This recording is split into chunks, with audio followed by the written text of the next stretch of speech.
اس مبارک سلسلے کا چھٹا حلقہ سماعت فرمائے. اور وہ غار میں چھپے ہوئے ہیں اور 70 ہاتھ لمبا قرآن بھی ان کے پاس ہے، وہ نکلیں گے. اسے ایک جھوٹی بات ہے جس کی کوئی حقیقت ہی نہیں. اب جناب اندازہ کریں کہ پھر وہ مہدی جو ہیں جب وہ آ جائیں گے تو پھر 5 جنگیں وہ لڑیں گے. الملحمۃ الکبریٰ ہوگی، فرمایا ایک جنگ جزیرہ عرب میں ہوگی، ایک جنگ جو ہے فارس کے ساتھ ہوگی، ایک جنگ جو ہے قسطنطینیہ میں ہوگی، اور ہر جنگ میں اللہ تبارک و تعالی اسلام کو غلبہ دیں گے اور اسلام کو فتح دیں گے. اور اسی طرح عین اسی مہدی کے زمانے میں پھر نزول عیسیٰ ابن مریم ہوگا. اور وہ کس جگہ ہوگا؟ فرمایا لا شرقی منارت شرقی ویزا دمشق، کہ وہاں جو محمد ابن عبداللہ المہدی ہیں یہ دمشق کی اسی مسجد میں ہوں گے اور اذان ہو چکی ہوگی، ایک اقامت ہونے والی ہوگی کہ عیسیٰ ابن مریم جو ہے 2 فرشتوں کے کندھوں پہ ہاتھ رکھے ہوئے اتریں گے. اور حضور نے فرمایا وہ ایسے اتر رہے ہوں گے کہ ان کے بالوں سے پانی ٹپک رہا ہو، معلوم ہوگا کہ ابھی غسل کر کے اترے ہیں آسمان. جب عیسیٰ ابن مریم اتریں گے، یمدن عیسیٰ ابن مریم، جب عیسیٰ ابن مریم علیہ السلام اتریں گے تو وہ عبداللہ محمد ابن عبداللہ جو ہیں جو امام ہیں وہ پیچھے اپنا کہیں گے کہ اب اللہ کے رسول آ گئے، نبی آ گئے تو وہ امام بنے. لیکن عیسیٰ علیہ السلام فرمائے کہ اللہ رسول کا آپ کھڑے رہیں، میں آپ کے پیچھے نماز پڑھوں گا تاکہ امت پہ واضح ہو جائے کہ میں حضور محمد مصطفیٰ کی رسالت کا تابع ہوں، میں کوئی نیا نبی رسول بن کے نہیں آیا، بلکہ اب نبوت جو ہے صرف محمد رسول اللہ کی ہے، خاتم الانبیاء کی ہے. میں تو اب گویا کہ تابع محمد مصطفیٰ بن کے آئے ہوں. اچھا، خدا کی شان یہ ہے کہ پھر یہ وہی زمانہ ہوگا جب خروج دجال ہوگا اور خروج یاجوج ماجوج ہوگا. دجال کے بارے میں بھی حضور نے فرما دیا کہ وہ خراسان سے نکلے گا، اور یاجوج ماجوج کے بارے میں بھی احادیث مبارک میں بتلا دیا کہ جہاں ترکی کی سرحدوں کی انتہا ہے اور روسی سرحد کی ابتدا ہے، آرمینیا بھی اس کو کہتے ہیں، اور وہیں سے سلسلہ جبل کوہ کاف شروع ہوتا ہے، کوہ کاف کے پہاڑی سلسلہ. یہ جو ہاں ہمارے یہاں رواج ہوتا ہے نا جی، اس علاقے کی لڑکیاں بڑی خوبصورت ہیں، یہ جو کوہ کاف کی پریاں ہیں، ایک مسل مشہور ہے اور وہ حقیقت ہے، یعنی اس میں کوئی جھوٹ بھی نہیں ہے. وہاں چلے نہ جانا، میں ویسے تاریخی بات کر رہا ہوں. خیر آج کل جانے کی کیا ضرورت ہے، وہ ایسے آ جاتی ہیں، پورے عرب علاقوں کو برباد کرنے میں ان کا بڑا ہاتھ. انا للہ و انا الیہ راجعون. تو بہرحال تو وہاں سے اب جناب دیکھیں کہ ایک دن حضور صلی اللہ علیہ وسلم نے اعلان فرمایا. صحابہ کہتے ہیں کہ ہم حیران ہو گئے، اور ایک بی بی صاحبہ روایت فرما رہی ہیں، وہ کہتی ہیں کہ ہم بھی حیران ہو گئے کہ حضور نے اس وقت تو کبھی نہیں بلایا لوگوں کو کہ اکٹھے ہو جاؤ، پہلے اعلان ہو جاتا نا صلاۃ جامعۃ، بابا جماعت کا وقت اکٹھے ہو جاؤ. سب صحابہ اکٹھے ہو گئے. کہتے ہیں حضور صلی اللہ علیہ وسلم آ کے ممبر پہ بیٹھے تو آپ نے فرمایا کہ تم لوگوں کو میں نے اس لیے بلایا ہے کہ تمیم داری جو ہے وہ اسلام لے آئے ہیں، وہ پہلے عیسائی، اور انہوں نے آج ہمیں ایک ایسی بات سنائی ہے جو میں اپنی امت کو پہلے سے سناتا چلا آ رہا، تو گویا میری اس بات کی تصدیق ہو رہی ہے. تو میں نے چاہا کہ تم خود تمیم داری کی زبان سے وہ بات سن لو. تو انہوں نے واقعہ سنایا. انہوں نے کہا کہ میں عیسائی تھا، ابھی میں مسلمان نہیں ہوا، اور قبیلہ لخم اور قبیلہ جذام کے کچھ لوگوں کے ساتھ ہم تجارتی سلسلے میں گئے، اور ہم نے جا کے کشتی لی، کشتیوں پہ جا کے سفر ہوتے تھے اس زمانے میں. تو ہم کشتی میں جب بیٹھے تو اللہ کی شان ہے، وہ کہتے ہیں خدا کی قدرت یہ ہے کہ ہمارے مخالف ہو گئیں. اللہ کو یہی منظور تھا کہ کشتی میں ہم بھٹکتے کوئی تقریباً 1 مہینے تک وہ کشتی جو ہے ہمیں بھٹکاتی رہی، کبھی ادھر چلے جائیں کبھی ادھر چلے جائیں، کبھی کسی کنارے لگ جائیں تھوڑا سا اتریں، پھر بھی اب جائیں ہوا ٹھیک چل رہی ہے اب نکل جائیں گے، پھر ہمیں ہوا کی اور جگہ ڈال کریں کیا، بس میں نہیں. تو کہتے ہیں کہ 1 مہینے کی مسافت کے بعد اس کشتی نے ہمیں ایک جزیرے پہ اتارا. تو اس جزیرے میں جب ہم اترے تو برا حال 1 مہینے کا سمندری سفر کا، تو ہم نے کیا دیکھا کہ ایک سیاہ رنگ کا جانور کھڑا ہے جس کا پورا بدن جو ہے بالوں سے ڈھکا ہوا ہے، وہ اتنا خطرناک وہ شکل میں ہے کہ ہم تو ڈر گئے. ہم نے کہا اللہ معاف کرے، بتائیے یہ کیا، ایسا نہ ہوئی ہمیں کھا جائے. ہم ڈر کے ہمارے کھڑے ہو گئے تو وہ جانور بول پڑا. جب وہ بولنے لگا تو ہمیں تو اور کب کبھی شروع ہو گئی، یہ عجیب جانور ہے، بات کرتا ہے بندوں کی طرح. ہم نے کہا بھی تم کیا بلا ہو، ہمارا تو روح پہلے نکل رہا ہے، تم ہمیں جلا رہے ہو، تم بتاؤ کہ کیا. اس نے کہا انا جساسا، میں جساسا ہوں. اچھا بھائی جساسا پتہ نہیں کیا بلا ہوتی ہے، ہمیں کیا پتا. انہوں نے کہا کہ ایسا کرو کہ تم اسی راستے میں سیدھا چلے جاؤ، آگے تمہیں ایک بہت بڑا گرجا ملے گا، ایک عبادت گھر ملے گی، وہاں ایک بندہ تمہاری انتظار کر رہا ہے. میں اسی لیے یہاں کھڑا تھا کہ جب تمہیں آؤ تو میں تمہیں وہاں بھیجوں. تم سیدھے وہاں جاؤ، ادھر ادھر نہ دیکھنا. کہتے ہیں ہم تو بھائی فکرے ہوئے. کچھ دن میں یہ خیال آیا کہ اس نے ہمیں حملہ تو نہیں کیا، مارا تو نہیں. اور دوسرا یہ بھی خیال آیا کہ چلو یار وہاں اگر گرجا ہے تو کوئی آخر آبادی بھی تو ہوگی نا، تو کوئی ہمیں انسان بھی مل جائے، شاید کوئی کھانے پینے کا مسئلہ بھی حل ہو جائے. مہینہ ہو گیا سمندر کی مار کھاتے کھاتے.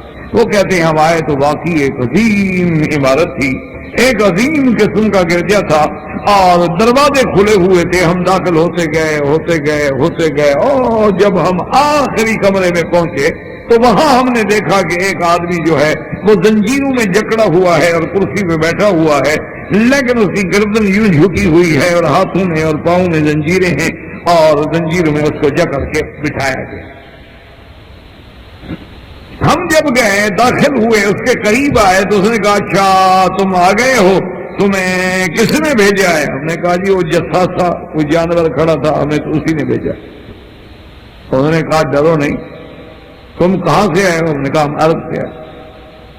اچھا. اس نے کہا کہ ایسا کرو کہ نخلستان میسان جو ہے، وہاں کا جو نخلستان ہے کھجوروں کا باغ ہے میسان کا، اس کے بارے میں مجھے بتاؤ کہ وہ ابھی باغ ہے یا ختم ہو گیا. ہم نے کہا نہیں وہ تو باغ ہے، بڑی کھجوریں ہیں، اور کھجوروں کے بڑے بڑے باغ ہیں میسان.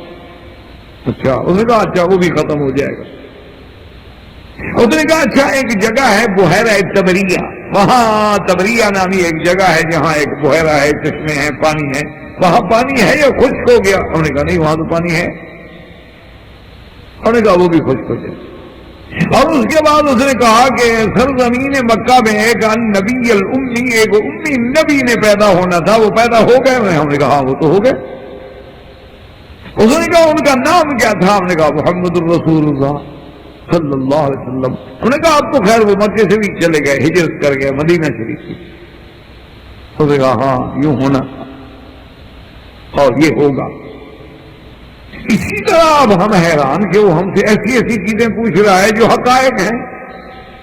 تو ہم نے کہا اچھا بھائی اب اتنے سوال تم نے ہم سے کر لیے ہیں، ہمیں بھی تو تم بتاؤ تم کون ہو؟ اس نے کہا میں مسیح ہوں، یعنی دجال.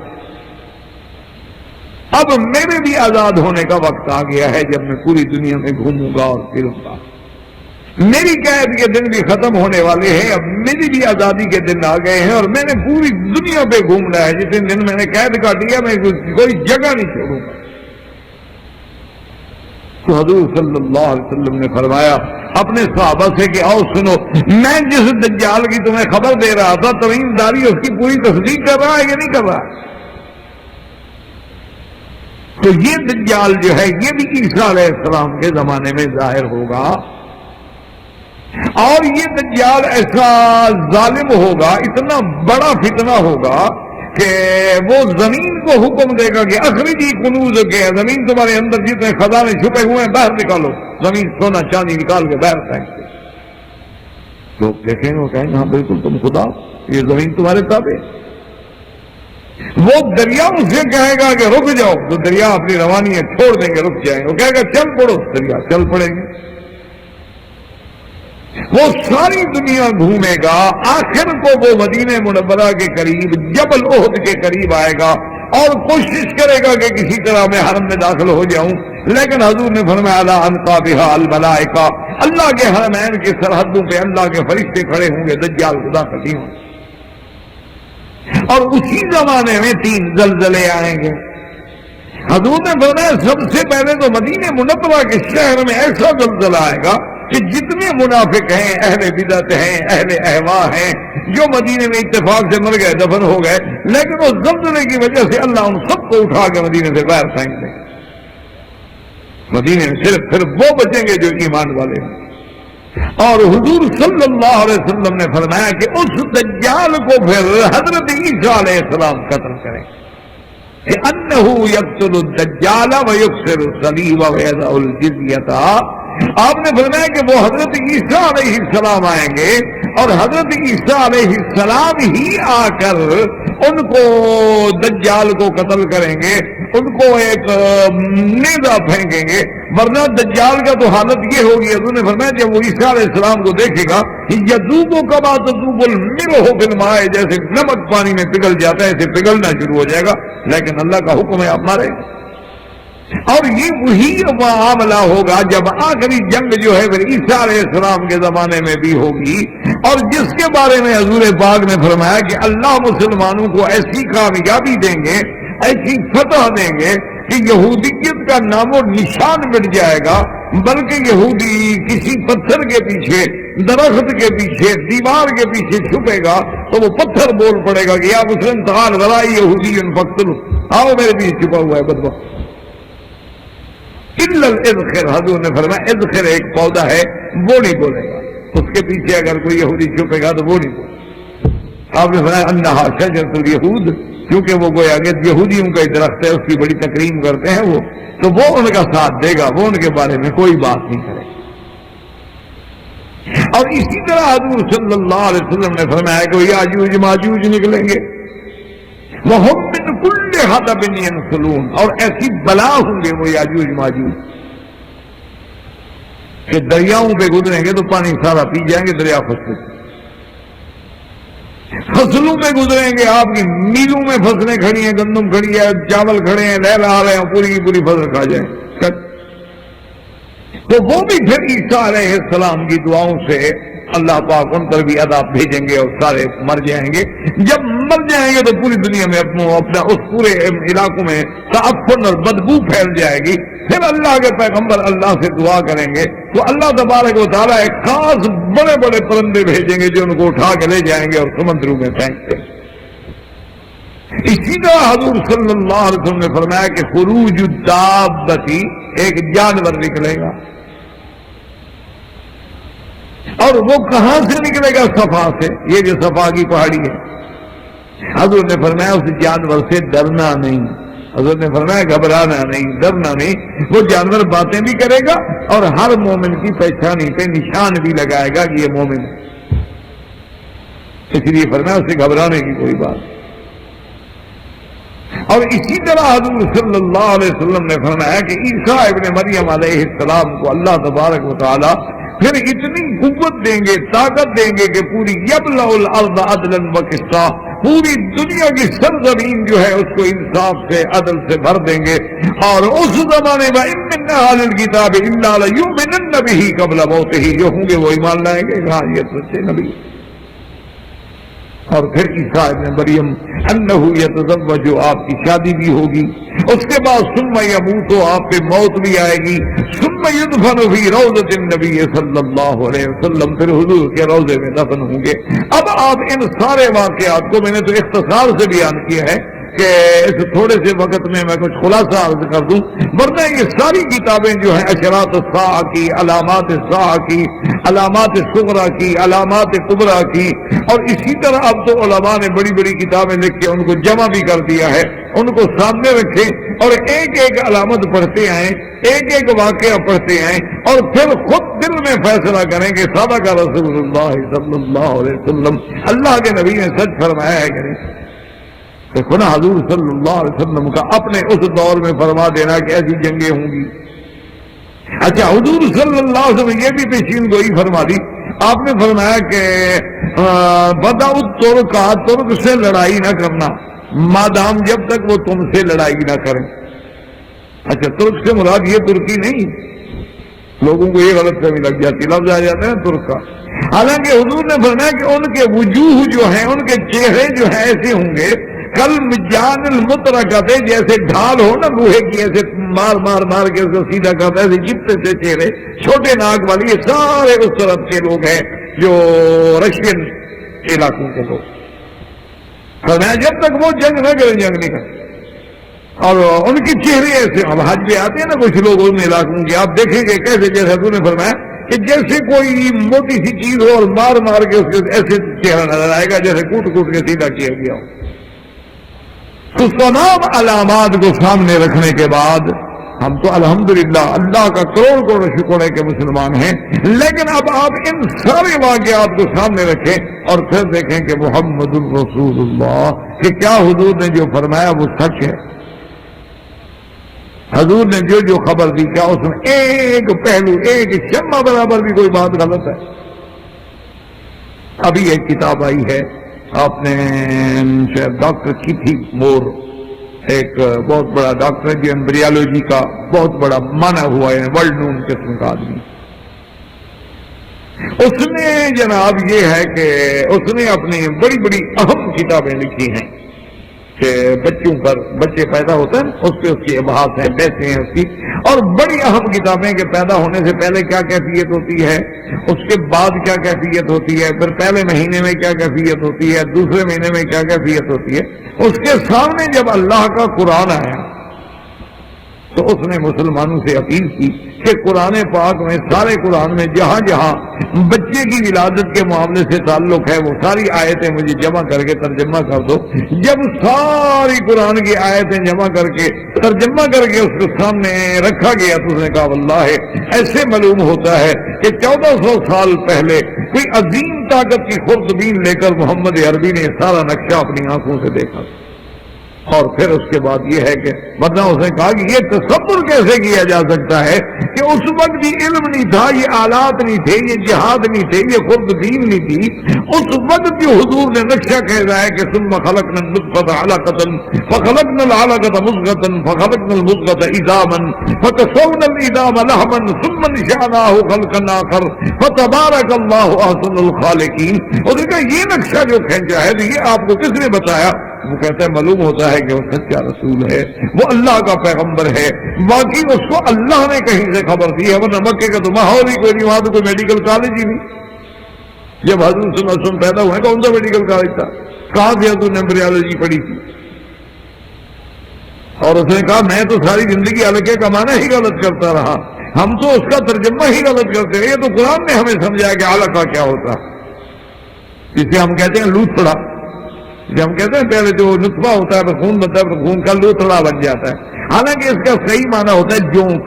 جونک ہوتا ہے جیسے وہ آپ نے دیکھا ہوگا کبھی پرانے دور میں اپنے دیہاتوں میں لوگ خون نکالنے کے لیے لگا لیتے تھے، جونک لگوا لی، جلم لگوا لی، وہ خون چوستی تھی، موٹی ہوتی جاتی تھی، وہ اس کو پھینک دیتے تھے. تو وہ جونک، تو اب جو نطفہ اس کے بعد وہ ایک جونک کی شکل اختیار کرتا ہے. وہ کہتا ہے کہ جب میں نے علقہ کا یہ ترجمہ دیکھا ہے تو میں تو حیران ہوں. ایک آدمی ساری زندگی اس کو دریاؤں سے واسطہ ہے، بحری سمندروں سے واسطہ ہے. اس نے جب قرآن کی آیت پڑھی کہ موج من فوقہ موج من فوقہ سحاب، کہ موج کے اوپر موج ہے اور اس کے اوپر بادلوں کا اندھیرا ہے، تو وہ جناب چیخ پڑا. اس نے کہا ہر رسول اللہ صلی اللہ علیہ وسلم کا نام اللہ، کیا محمد عربی دریاؤں میں جہاز چلانے والے ملاح تھے؟ انہوں نے کہا تو بر میں، وہ تو صحرا میں پیدا ہوئے، وہاں کون سے دریا تھے؟ تو اس نے کہا معلوم ہوتا ہے کہ وہ اللہ کا رسول ہے. اشہد ان لا الہ الا اللہ واشہد ان محمد رسول ہے ایمان.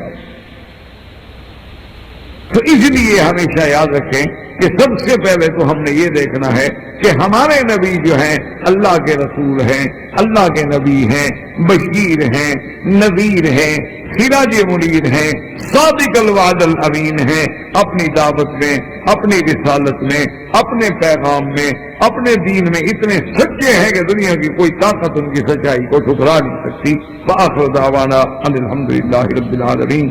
برادران اسلام، واجب الاحترام بزرگوں، دوستوں، بھائیوں، عزیز نوجوانوں، الحمدللہ دروس عقیدہ کے بارے میں جو ہمارا سلسلہ اللہ کی رحمت سے جاری ہے، اس میں کلمہ توحید کی جز اول جو ہے، کلمہ شہادت کی جز اول جو ہے، اللہ کی توفیق سے، عنایت سے ہم نے کچھ بیان کیا۔ اب جز ثانی یعنی محمد الرسول اللہ، کیونکہ جب تک دونوں کلمہ مبارک کے دونوں جزوں پر، دونوں اجزاء پہ، کامل کلمے پہ ایمان نہ ہو تو آدمی مومن نہیں ہوتا، نجات نہیں ہوگی۔ صرف توحید پر ایمان لانے سے تو نجات نہیں ہوگی، توحید پر بھی ایمان ہوگا اور رسالت پر بھی ایمان ہوگا، چونکہ ہمیں توحید سمجھانے والے کون ہیں، ہمیں توحید پڑھانے والے کون ہیں، اللہ کی طرف دعوت دینے والے کون ہیں، وہ تو محمد رسول اللہ صلی اللہ علیہ وسلم۔ تو اسی لیے میں نے عرض کیا تھا، یاد ہوگا انشاءاللہ آپ کو، کہ یہ تین مسائل مہمہ ہیں، جن میں سب سے پہلا مسئلہ توحید، مسئلہ الہیات، اور اس کے بعد نبوت و رسالت، اور اس کے بعد بعد۔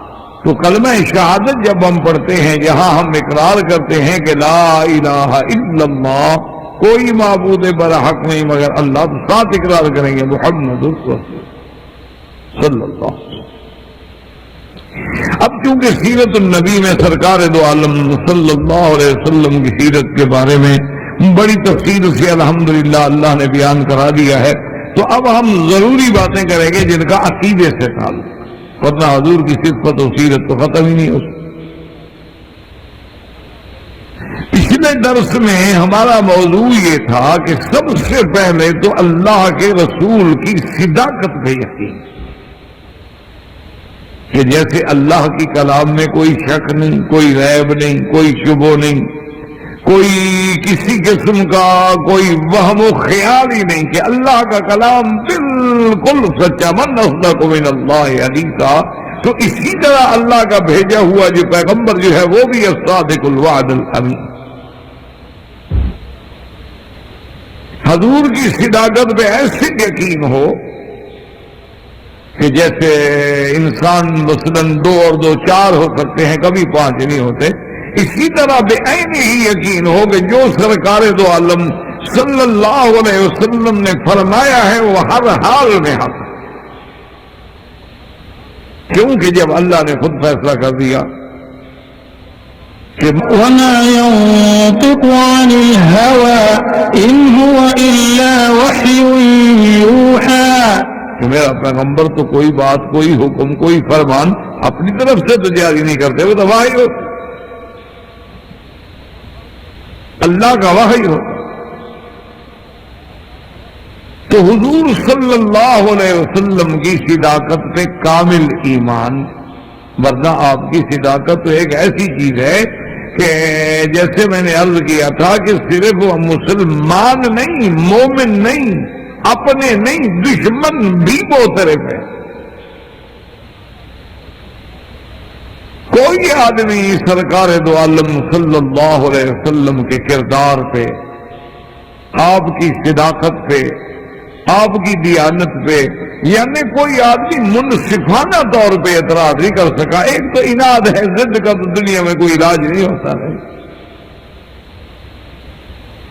سب سے بڑی گواہی جو ہے وہ دشمنان اسلام کی ہے، کفار قریش کی ہے، کہ جب سرکار دو عالم نے صفا کی پہاڑی پہ کھڑے ہو کے ان کو دعوت دی اور پوچھا کہ بتاؤ میرے بارے میں کیا خیال، نے کہا ما جربناک الا صادقا، یا رسول اللہ ہم آپ کو سچا سمجھتے ہیں، ہم نے 40 سالہ تجربے میں آپ کو جھوٹ بولتے ہوئے نہیں دیکھا۔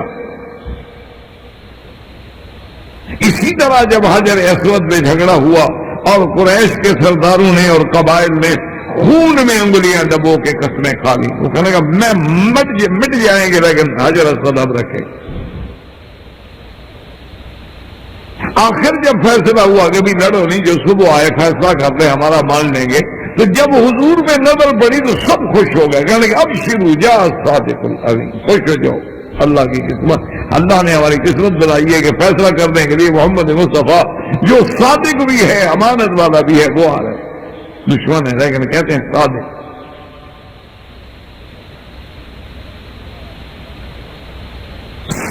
بڑا دشمن جو ہے وہ ابی جہل ہے. لیکن ابی جہل سے جب ایک سردار نے پوچھا کہ حضور صلی اللہ علیہ وسلم کے بارے میں تمہارا کیا خیال ہے جو انہوں نے نبوت کا دعویٰ کیا ہے، تو ابو جہل نے دیکھا کہ میری بات کوئی نہ سنے، کہنے لگا میرے دوست ہو، سردار ہو، اور کعبہ شریف میں بات پوچھ رہے ہو طواف کی حالت میں، میں جھوٹ نہیں بولنا چاہتا، بات یہ ہے کہ اللہ کا نبی سچا ہے. ابو جہل جیسا دشمن ہے، وہ کہتا ہے اللہ کا نبی سچا ہے. انہوں نے کہا سچا ہے، تمہارے پاس کیا دلیل ہے کہ اللہ کا نبی سچا ہے؟ اس نے کہا عجیب بات کرتے ہو، بولے رفینا وعاش فینا، ہمارے قبیلے میں پیدا ہوئے، ہمارے قبیلے میں جوان ہوئے، ہم تو بچپن سے آپ کو جانتے ہیں. ماں کا دوالا انسان، جس شخص سے کبھی بندے پہ جھوٹ نہیں بولا وہ اللہ پہ جھوٹ بولے گا. اس نے کہا پھر تم نبوت مان کیوں نہیں دیتے؟ نے کہا ہاں یہ ہمارا خاندان کیا کرا، منا وزیر ومنہم وزیر، کبھی ان کا ہوتا اب انہیں نبوت آ گئی ہم کیا کریں. لیکن صداقت کو مانتا ہے.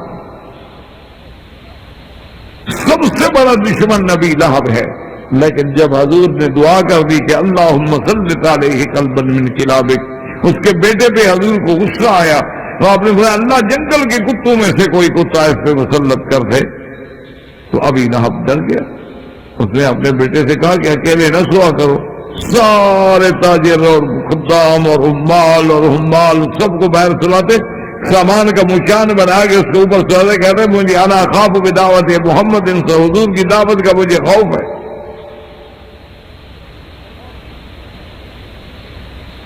اور نتیجہ وہی نکلا کہ جنگل سے شیر آیا، اسے ٹکڑے کر کے پھینک دیا. یعنی آپ اندازہ کریں کہ صداقت کا گواہ سب سے بڑا دشمن ابو جہل بھی صداقت کا گواہ ہے، ابھی لہب بھی صداقت کا گواہ ہے، اور ابو سفیان کافر ہے جب ہرقل کے دربار میں کھڑا ہے. ایمان نہیں لائے. جب ابو سفیان نے سوالات کیے تو ابو ہرقل نے سوالات کیے تو ابو سفیان کہتا ہے کہ میرے دل میں آیا کہ میں کچھ ایسی باتیں کہہ دوں کہ حضور صلی اللہ علیہ وسلم سے اس کو بدزن کر دوں، چونکہ ایک ملک کا بادشاہ ہے، روم کا بادشاہ ہے، اگر یہ کہیں معتقد ہو گیا یا اس کے دل میں محبت آ گئی تو پھر ہم لوگ کو مقابلہ نہیں کر سکتے. کہتا ہے میں نے سوچا کہ جھوٹ بولوں، پھر میں نے سوچا کہ نہیں، جھوٹ بولنا عیب ہے، میں جھوٹ نہیں بولتا. تو اس نے ایک سوال کیا کہ کیا حضور کے ساتھ تم لوگوں کا کبھی کوئی معاہدہ، کوئی کنٹریکٹ، کوئی عہد، کوئی میثاق ہوا ہے، اور حضور وفا کرتے ہیں یا وفا نہیں کرتے؟ تو ابو سفیان کہتے ہیں میں نے کہا کہ ہاں ابھی شروع ہوئی ہے ہماری، ایک معاہدہ ہوا ہے لیکن پتہ نہیں، اب وقت گزرے تو پتہ لگے نا. لیکن ابو سفیان ساتھ کہتا ہے میں دل میں کہہ رہا تھا خدا کی قسم میں جھوٹ بول رہا ہوں، محمد مصطفیٰ سچا ہے، وہ تو بالکل وفا کرے. لیکن اس نے بھی وہاں نہیں کہا کہ نہیں کرے گا. کب پتا کہ ابھی معاہدہ ہوا ہے، مدت نہیں گزری، کیا پتا. لیکن کہتا ہے میں نے یہ بھی جھوٹ بولا، مجھے پتا ہے کہ حضور سچ ہے. یعنی صداقت کی گواہی کا انداز کریں کہ دشمن ہے، کافر ہے، لیکن کہتا ہے کہ نہیں، جو کچھ محمد مصطفیٰ کہہ رہے ہیں سچ. اسی طرح دیکھیں کہ صحابہ رضوان اللہ علیہم اجمعین کہتے ہیں کہ جب حضور ہجرت کے لیے چلے ہیں اور ساتھ میں سیدنا ابو بکر ہیں، اور حضور صلی اللہ علیہ وسلم جب رابق کے علاقے میں پہنچے ہیں، اب بھی رابق موجود ہے، تو اس علاقے کا جو سردار ہے اس کا نام سراقہ، وہ بھی انتظار میں ہے. اس کو بھی پتہ لگ گیا ہے کہ ابو جہل نے 100 اونٹ دینے کا وعدہ کیا ہے جو حضور صلی اللہ علیہ وسلم کو پکڑ کے پیش کرے. اور عرب کے لیے 100 اونٹ تو بہت بڑا انعام ہے، 100 اونٹ کو معمولی بات تو نہیں ہوتی. تو سراقہ کہتا ہے کہ میں بھی اپنے گھوڑے پر، جو میرا پسندیدہ گھوڑا تھا جس میں ناز تھا مجھے، میں اس کو لے کے چلا کہ میں بھی پتا کروں کہ کبھی اسی راستے سے حضور مدینے کے لیے گزرے، موقع مل جائے تو مجھے 100 اونٹ حاصل ہو جائے گا.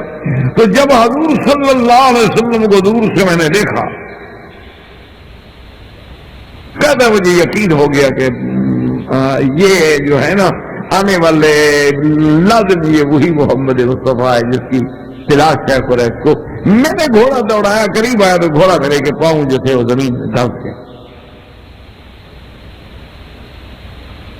کہتے ہیں میں حیران ہو گیا کہ میرا گھوڑا تو کبھی ایسا نہیں ہوا. بڑی مشکل سے میں نے جناب گھوڑے کو نکالا, گھوڑا پھر پدھوں کیا, پھر میں نے آواز دی حضور صلی اللہ علیہ وسلم کو کہ آپ ٹھہر جائیں, میں اب دشمنی نہیں کروں گا, میں آپ سے بات کرنا چاہتا ہوں. پھر میرا گھوڑا نکلا, پھر پھنس گیا. پھر میں نے کہا کہ آپ محمد صلی اللہ علیہ وسلم میں آپ سے وعدہ کرتا ہوں, میں ایک سردار ہوں, میں جھوٹ نہیں بولتا, میں آپ سے کوئی غداری نہیں کروں گا, لیکن مجھے سمجھ آ گئی ہے کہ میرا گھوڑا کیوں پھنس رہا ہے. تو حضور فرمایا ابو بکر سے کہ ٹھہر جاؤ. سراقہ آ گئے, اس نے کہا یا محمد صلی اللہ علیہ وسلم یہ الگ بات ہے کہ میں نے آپ کو نہیں مانا, میں آپ کو رسول اللہ بھی نہیں مانتا, نبی بھی نہیں مانتا, اور میں آپ کو پکڑنے کے لیے آیا, لیکن جو کچھ میں نے دیکھا ہے اس کے بعد آپ یقین کریں, آپ آرام سے تشریف لے جائیں. ایک تو میرا وعدہ ہے کہ میں آپ کو نقصان نہیں پہنچاؤں گا, اور ایک میرا یہ بھی وعدہ ہے کہ اس راستے سے آپ کے کسی دشمن کو اب میں نہیں آنے دوں گا. حضور نے فرمایا کہ سراقہ پھر ایک میں بھی دعا کرتا ہوں اور ایک میں بھی وعدہ کرتا ہوں کہ ایک وقت آئے گا کہ جب کسریٰ فارس کے سونے کے بادشاہ کے جو کنگن ہے وہ تیرے ہاتھ میں. ہم سراقہ کہتے ہیں نہیں, عجیب بات ہے نا کہ جو آدمی گھر چھوڑ کے ہجرت فرما رہے ہیں, مکے والے رہنے نہیں دیتے, ان کے خوف سے ہجرت کر کے آپ مدینہ منورہ جا رہے ہیں, اور مجھے خبر دے رہے ہیں کسریٰ و قیصر کی اور روم کی اور ان کے فتوحات کی, اور فتح ہوگا اور مارے جائیں گے, مال غنیمت آئے گا اور کنگن ہوں گے, اور وہ تجھے ملیں گے, میں مجھے کیوں ملیں گے, میں ان کی جماعت میں بھی نہیں. کہتا ہے ٹھیک ہے, بس میں چپ کر گیا. لیکن سراقہ نے, عرب لوگ تھے, زبان کے دھنی تھے, سراقہ نے یہ کیا کہ اس راستے سے جتنے لوگ سرکار دو عالم کے تعاقب میں آ رہے تھے تو اس نے سب سے کہا, انہوں نے کہا اس راستے سے تو مت تلاش کرو, کوئی اور راستہ ڈھونڈتے ہو تو ڈھونڈو, اس راستے میں تو میں نے بڑا گھوڑا دوڑایا ہے, اور اگر حضور اس راستے سے گزرے ہیں تو بہت دور چلے گئے, تم وہاں نہیں پہنچ. اس نے وعدے کے مطابق سب کو موڑ دیا.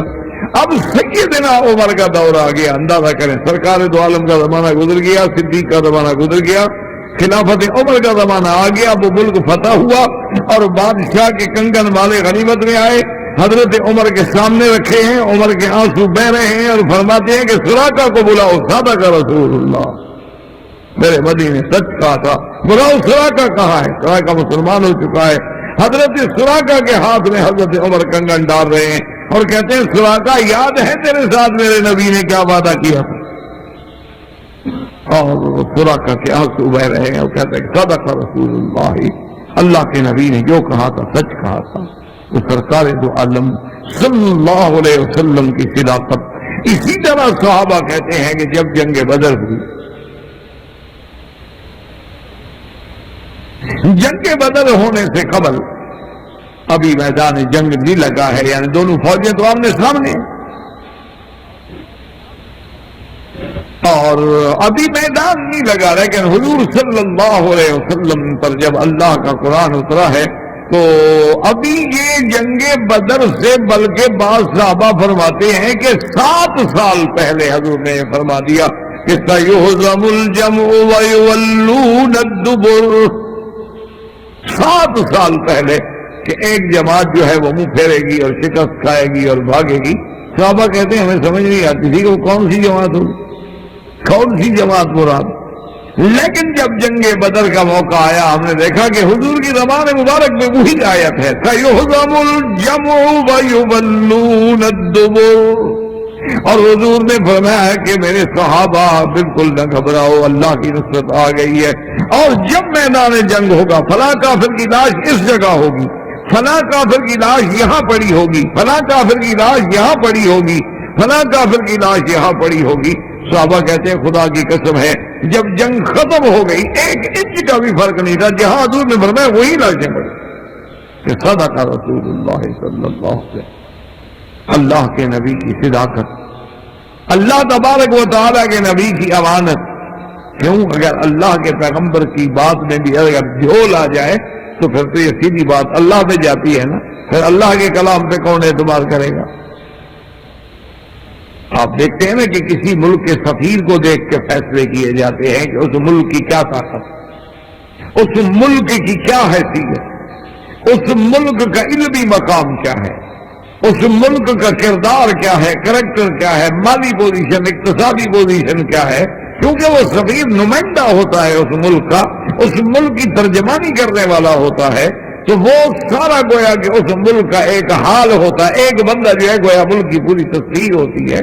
تو اللہ کے پیغمبر جو ہیں وہ اللہ کی طرف سے رسول ہیں، اللہ کے بھیجے ہوئے پیغامبر ہیں، اللہ کے بھیجے ہوئے قاصد ہیں، اللہ کی طرف سے مخلوق اور بندے خالق کے درمیان میں واسطہ ہیں۔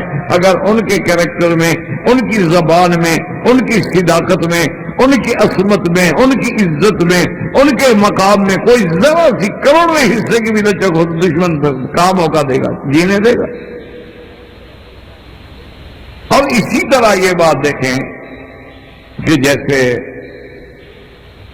بڑے بڑے لوگوں نے یعنی حضور صلی اللہ علیہ وسلم کی صداقت کو ہر آدمی نے اپنے انداز سے آزمایا ہے۔ آپ دیکھیں نا، آپ حرم میں داخل ہوں، ایک مولوی داخل ہوگا حرم میں تو وہ دیکھے گا ماشاءاللہ یار یہ کتنا بڑا ہے، کتنے آدمی نماز پڑھ لیتے ہوں گے، تو اس کی سوچ تو یہ نمازی پر ہوگی نا۔ وہ جناب دیکھے گا ماشاءاللہ قرآن رکھنے کے لیے سٹینڈ تو کمال کے بنا دیے ماشاءاللہ۔ اچھا دیکھو یار قرآن کتنے قراتوں میں چھپا ہوا ہے، مولوی کی نظر اس طرح ہوتی۔ اچھا ایک قالینوں کا تاجر ہوگا، وہ کہے گا یار کارپیٹ تو بڑا اچھا بچھا ہے، نہیں مسلح بچھا ہے، تو الٹ کے دیکھے گا بلجیم کا بنا ہوا ہے، ٹرکش ہے، دیکھے گا یہ تو سعودی کا اپنا بنا ہوا، اچھا کمال ہے، یہاں بڑی چیزیں فیکٹریاں لگ گئی، کیونکہ اس کا علم وہی ہے، مزاج وہی ہے۔ ایک آرکیٹیکٹ داخل ہوگا، دیکھے گا یار عمارت کا نقشہ بڑا خوب بنا، اللہ کا گھر ہے، اور پتھر کا انداز ایسے دیا گیا ہے کہ جیسے دیکھنے سے ہیبت پڑ جائے بندے پر، دہشت، کیونکہ ہیبت جلال کا مقام ہے۔ آپ نے دیکھا نہیں مدینہ منورہ میں جب آپ کی تعمیر پہ نظر پڑے گی تو رحمت ٹپکے، جمال ٹپکے، حسن ٹپکے، اور یہاں جب آپ باہر سے دیکھیں گے تو جیسے حرام کا ہے، باہر سے دیکھیں تو جلال مقام ہے جلال کا، اسی انداز میں تو آرکیٹیکٹ اس طرح سوچے گا، ایک معمار اس طرح سوچے گا، ایک لوہار جو ہے وہ اس طرح سوچے گا، ایک اے سی کا ماہر جو ہے ایئر کنڈیشننگ پلانٹ لگانے والا وہ اس طرح سوچے گا یار کتنا بڑا پلاٹ ہوگا جتنے پورے حرم کو ٹھنڈا کرا ہے۔ سپیکر چلانے والا سپیکر کی طرف نظر ڈالے گا، ہر آدمی یعنی اپنے اپنے انداز میں اپنے اپنے نظر میں دیکھے گا۔ تو میرے محبوب محمد مصطفیٰ کو کسی سپاہ سالار نے جانچا ہے تو اس نے کہا اس سے سچا سپاہ سالار کوئی، اور تاجروں نے اپنی تجارت کے پیمانے سے ناپا ہے تو انہوں نے کہا کہ ایسا تاجر ہم نے نہیں دیکھا کہ جس نے کبھی تجارت نہیں کی۔ لیکن بی بی خدیجہ کا مال لے کے جب حضور گئے ہیں تو لوگوں نے اگر 1000 ریال نفع کیا نا تو حضور نے 2000 ریال نفع کمایا، کبھی پہلے تجارت کی ہی نہیں۔ جب تاجروں نے تاجر کے روپ میں دیکھا تو انہوں نے بھی کامیاب پایا، جب بی بی نے شوہر کے روپ میں دیکھا تو انہوں نے کہا کہ مجھے محمد مدی جیسا تو شوہر دنیا میں نظر ہی آیا، جب بیٹی نے باپ کو دیکھنا چاہا تو پھر فاطمہ سے پوچھیں گے محمد مصطفیٰ کا کیا مقام، تو حضور کو بحیثیت ایک رسول کے، ایک نبی کے، ایک صادق کے، ایک امین کے، ایک سپاہ سالار کے، ایک تاجر کے، اور اسی طرح دیکھیں گے پھر ایک مزدوری کرنے والے کے، ایک خندق کھودنے والے کے، اس کے بعد دیکھیں گے مکے کی بکریاں چرانے کی حیثیت میں، ایک ہر رنگ میں جب آپ دیکھیں گے تو آپ مجبور ہو کے کہیں گے کہ محمد مدنی باقی صادق بھی ہیں، امین بھی ہیں، اور اللہ تبارک و تعالیٰ کی اس زمین پہ ان جیسا کوئی آدمی۔ اعتراف کرنا یعنی آپ دیکھیں بچپن ہے، بی بی حلیمہ جا رہی ہیں تو بی بی حلیمہ کہتی ہے کہ سارے میرے تو محلے، میری تو بستی بنو سعد قبیلے والے حیران ہو گئے۔ انہوں نے کہا بی بی حلیمہ بات کیا ہے کہ کل ہمارے علاقوں میں ہمارے جانور جاتے تھے، بھوکے ہوتے تھے، آج پیٹ بھرے ہوئے ہیں، بارشیں ہو رہی ہیں، یہ ساری تبدیلی کہاں سے آ گئی ہے، یہ برکتیں کہاں سے آ گئی ہیں؟ تو بی بی حلیمہ کہتی ہے کہ میں ان سے کہتی اور تو میری عقل میں کچھ نہیں آتا، میں ایک بوڑھی عورت ہوں، معلوم یہ ہوتا ہے کہ یہ ساری برکتیں اس بچے کے آنے کی وجہ سے آ رہی۔ اس لیے حضور صلی اللہ علیہ وسلم کی صداقت کے لیے میں نے آپ سے کہا تھا کہ ایک بہت بڑا ماہر زراعت جو اس نے عالمی طور پہ مقام حاصل کیا ہے، وہ کہتا ہے کہ جب میں نے قرآن کے لفظوں میں دیکھا ہے کہ اللہ تبارک و تعالی نے اس میں ایک مادے کا ذکر کیا ہے کہ خاطرن، اور اس سے مادے سے یہ بھی بتایا ہے کہ حبن متراکبہ، اسی سے وہ دانے جڑتے ہیں، تو اسی پہ میں بحث کر رہا تھا کلوروفل کی، تو میں سمجھ گیا کہ محمد مصطفیٰ نے یہ بات کیسے بتائی ہے، مکے میں تو کوئی زراعت ہے ہی نہیں، تو وہ بھی صداقت پہ ماننے گیا۔ یعنی آپ کی صداقت کو، سچائی کو پہلوانوں نے طاقت سے آزمایا۔ ایک پہلوان آ گیا، حضور نے کہا اسلام لے آؤ، رکا نا، خود نے کہا یا رسول اللہ میں پڑھا لکھا تو ہوں نہیں، آپ کو پتا ہے میں تو کشتی لڑنے والا بندہ ہوں، اگر آپ اللہ کے سچے نبی ہیں تو میرے ساتھ کشتی لڑیں۔ اللہ کے بندے نبی کو کشتی سے آزمایا جاتا ہے۔ اللہ نے کہا دیکھو جی میں ہوں جاہل آدمی، مجھے اور تو کوئی پتہ ہے نہیں، مجھے اور کوئی سمجھ نہیں ہے، میرے ساتھ آپ لڑیں کشتی، اگر کشتی میں آپ مجھے گرا دینا میں پھر سمجھ جاؤں گا کہ واقعی آپ کو اللہ کی مدد ہے، آپ اللہ کے نبی ہیں، اور اگر آپ مجھے نہ گرا سکے تو میں سمجھوں گا اللہ کی امداد آپ کے ساتھ کوئی نہیں، آپ بھی ایک انسان ہے میں بھی انسان تو پھر میں زیادہ کبھی ہوں۔ اور پھر دیکھیں کمال، کیوں جب سچا ہو تو اس کو خوف کیا ہو۔ حضور فرماؤ تھی کشتی لڑ، حضور صلی اللہ علیہ وسلم نے قبول فرما دی، کیا ہے کشتی لڑتے۔ اب جب رکانا آیا، وہ کہتا ہے کہ میں نے ایسے پکڑا تھا حضور صلی اللہ علیہ وسلم، تو ایسے پکڑ کے مجھے پھینکا جیسے کوئی چڑیا کا بچہ وہاں جا پڑے۔ کہتا ہے میں حیران ہو گیا، لیکن میں نے کہا پتہ نہیں ہو سکتا میرا پاؤں کیوں پھسل گیا ہو، اس قدم فوراً میں گر گیا۔ میں نے کہا رسول اللہ ایک دفعہ پھر آپ مجھے موقع دیں گے، آپ وہاں پہ لڑ۔ تو اندازہ فرمائے کہ ایک پہلوان جو ہے وہ اس انداز میں آزما، اس کے امتحان کا ذریعہ قوت ہے، اس نے قوت سے آزما لی ہے۔ تو جس نے جس پہلو سے، اسی لیے وہ ڈاکٹر کیتھی مور جو ہے جس نے ایمبریالوجی میں سب سے بڑی اعلیٰ کتابیں لکھی ہیں تخلیق انسانی پر، جب وہ اللہ کے قرآن اور نبی کے حدیث کو پڑھتا ہے، اللہ کے پیغمبر نے جو بحث فرمائی ہے کہ نطفہ کیسے قرار پکڑتا ہے، کیسے نطفہ ہوتا ہے، کیسے علقہ ہوتا ہے، کیسے مضغہ بنتا ہے، پھر کیسے گوشت چڑھایا جاتا ہے، پھر کیسے روح پھونکی جاتی ہے، پھر بچے کے پیٹ کے اندر جو ماں کے رہنے کی کیفیت ہے وہ کیسے ہوتی ہے، اس کو غذا کہاں سے پہنچی ہے، جب اس نے پڑھا اس نے کہا کہ بھئی کمال ہے، مکے میں نہ تو کوئی کالج ہے، نہ میڈیکل کالج ہے، نہ وہاں اتنے بڑے اس زمانے میں وہ آلات، وہ دوربین پیدا ہوئی تھی جس سے وہ جراثیم دیکھے جا سکیں جو آج کل ہم دیکھ رہے ہیں، لیکن اس وقت جو محمد مصطفیٰ نے فرمایا تو سادہ کا معلوم ہوتا ہے سچا نہیں۔ اسی لیے میں نے آپ سے عرض کیا تھا کہ جیسے ایک امریکن مصنفہ ہے لیری باسل، بڑی ان کی ادیبہ ہے، اس نے کتاب میں لکھا ہے کہ جو خبریں حضور نے جنگ کے بارے میں دی ہیں اور جو حضور صلی اللہ علیہ وسلم نے فرمایا کہ الملحمۃ الکبریٰ، ایک ملحمۃ الکبریٰ ہوگا، وہ کہتی ہے کہ بالکل وہ آنے والا سچ کا ہے۔ اور نے کہا ہم مانتے ہیں اور دلائل مانتے ہیں، وہ کہتے ہیں اب دلائل یہ ہیں کہ گویا کہ جیسے حضور نے فرمایا اسی کے لیے میدان جنگ بن رہا ہے۔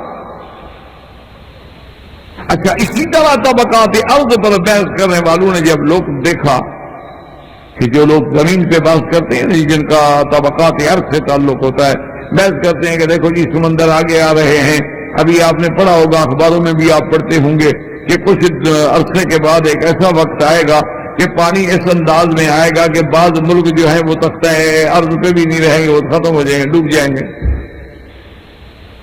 بعض ملک ختم ہو جائیں گے۔ اچھا، اسی طرح آپ نے یہ بھی پڑھا ہوگا کہ آنے والے وقت میں اگر کوئی جنگ ہوئی تو وہ بھی پانی کے لیے ہوگی، کہ پانی کی قلت ہوگی اور ہر آدمی لڑے گا۔ تو اب جب انہوں نے تحقیق کی اور پھر انہوں نے قرآن میں پڑھا کہ أَوَلَمْ يَرَوْا أَنَّا نَأْتِي الْأَرْضَ نَنقُصُهَا مِنْ أَطْرَافِهَا وَاللَّهُ يَحْكُمُ لَا مُعَقِّبَ لحكمه وهو سريع الحساب. اللہ نے فرمایا کیا یہ غور نہیں کرتے کہ ہم زمین کو گھٹا رہے ہیں ہر طرف سے؟ انہوں نے کہا کہ 1400 سال پہلے اللہ کا پیغمبر کیسے خبر دے رہے ہیں کہ ان کو صاحب نطرافیا؟ 1400 سال پہلے اللہ کا پیغمبر کیسے خبر دیتے ہیں کہ مرج البحرین یلتقیان بینہما برزخ لا یبغیان. اب سرکار دو عالم کے سامنے تو کوئی دریا نہیں. دیکھو نا مکے میں کوئی دریا ہے؟ اتنے عرصے سے آپ رہتے ہیں. سمندر ہے وہ بھی جدے.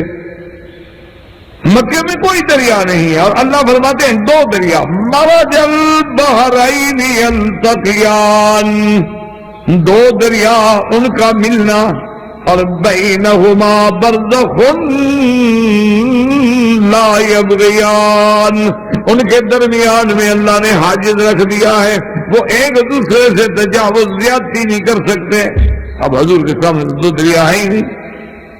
لیکن جب حضور خبر دے رہے ہیں مرج البحرین، بعض کہتے ہیں کہ کیپ ٹاؤن میں ہے. کیپ ٹاؤن جنوبی افریقہ میں ایک مقام ہے جہاں مرج البحرین. اسی طرح ایک جگہ اراکان میں بھی ہے. اگر آپ بنگلہ دیش میں جائیں تو اراکان میں بھی ایک جگہ ہے جہاں دونوں دریا اکٹھے چل رہے ہیں، ایک طرف میٹھا ہے ایک طرف کڑوا ہے.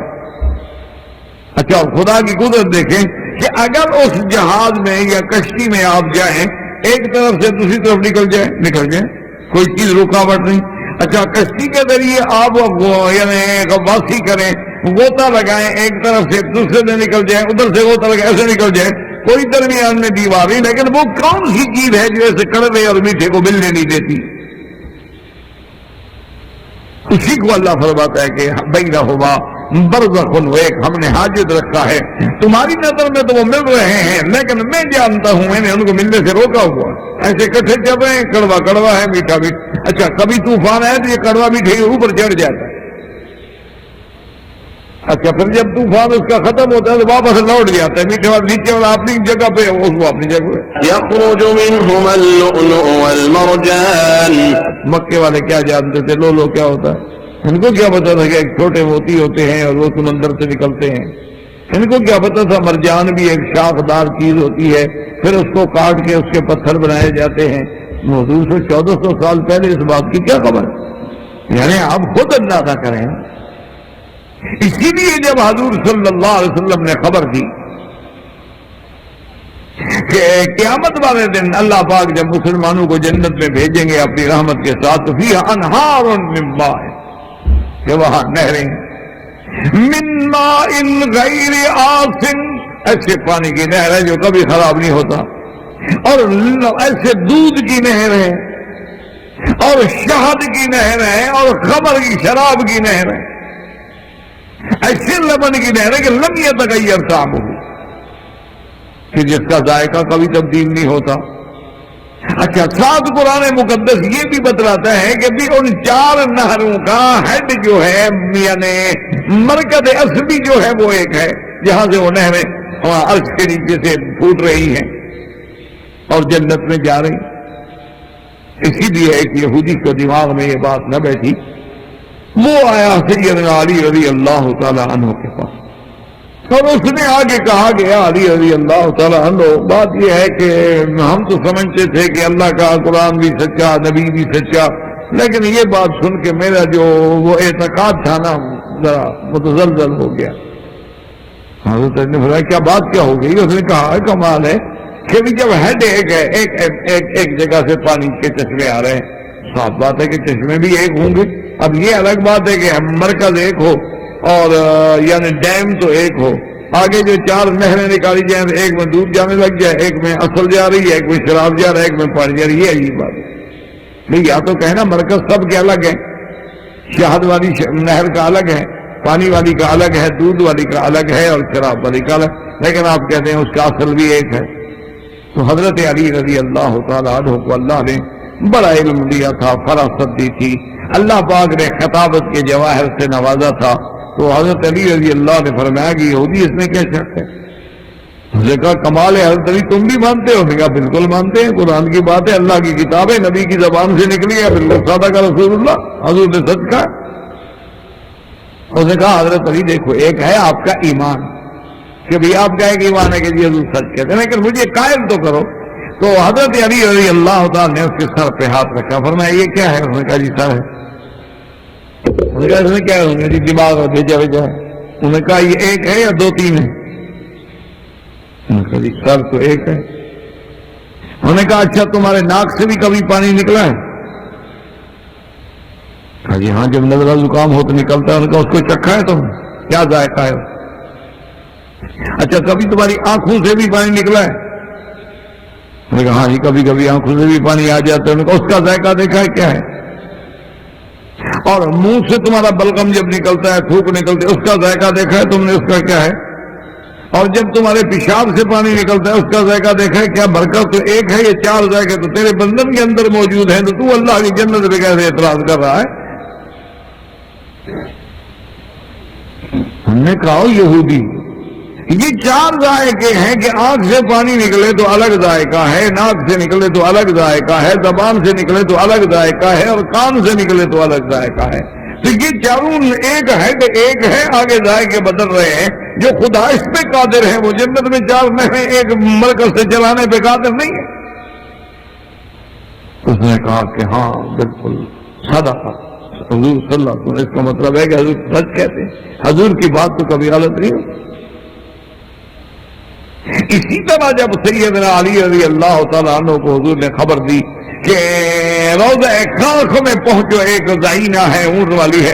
جب حضرت علی پہنچے نے کہا واللہ ما عندی کتاب، میرے پاس کوئی خط نہیں. کہا عجیب بات، اخبرنی الصادق المصدوق، مجھے اس نے خبر دی ہے جو سچا محمد الرسول صلی اللہ علیہ وعلا آلہ واصحابہ وسلم، کہ جس کی بات میں کبھی کوئی کسی قسم کی یعنی کوئی لچک بھی نہیں ہو سکتی.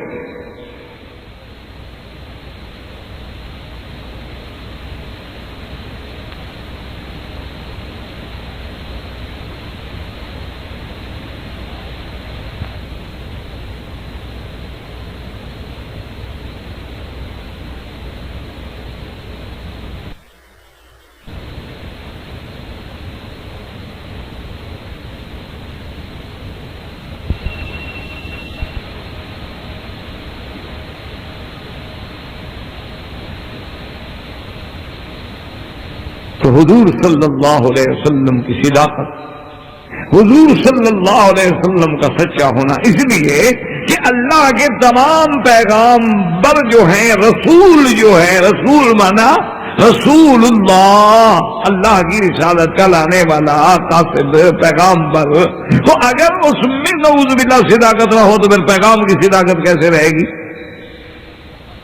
تو اس لیے یاد رکھیں کہ ہم جب بھی کلمہ پڑھیں تو فوراً ہمارے دماغ میں یہ بات ہو کہ جیسے اللہ کے سوا معبود کوئی نہیں، معبود برحق وہی ہے، تو اللہ کے نبی محمد رسول اللہ کی صداقت میں بھی شک نہیں. کہ جیسے اللہ نے فرمایا کہ میری کتاب ذالک الکتاب لا ریب فیہ، اس میں کوئی شک نہیں، محمد مدنی کی زبان میں بھی کوئی.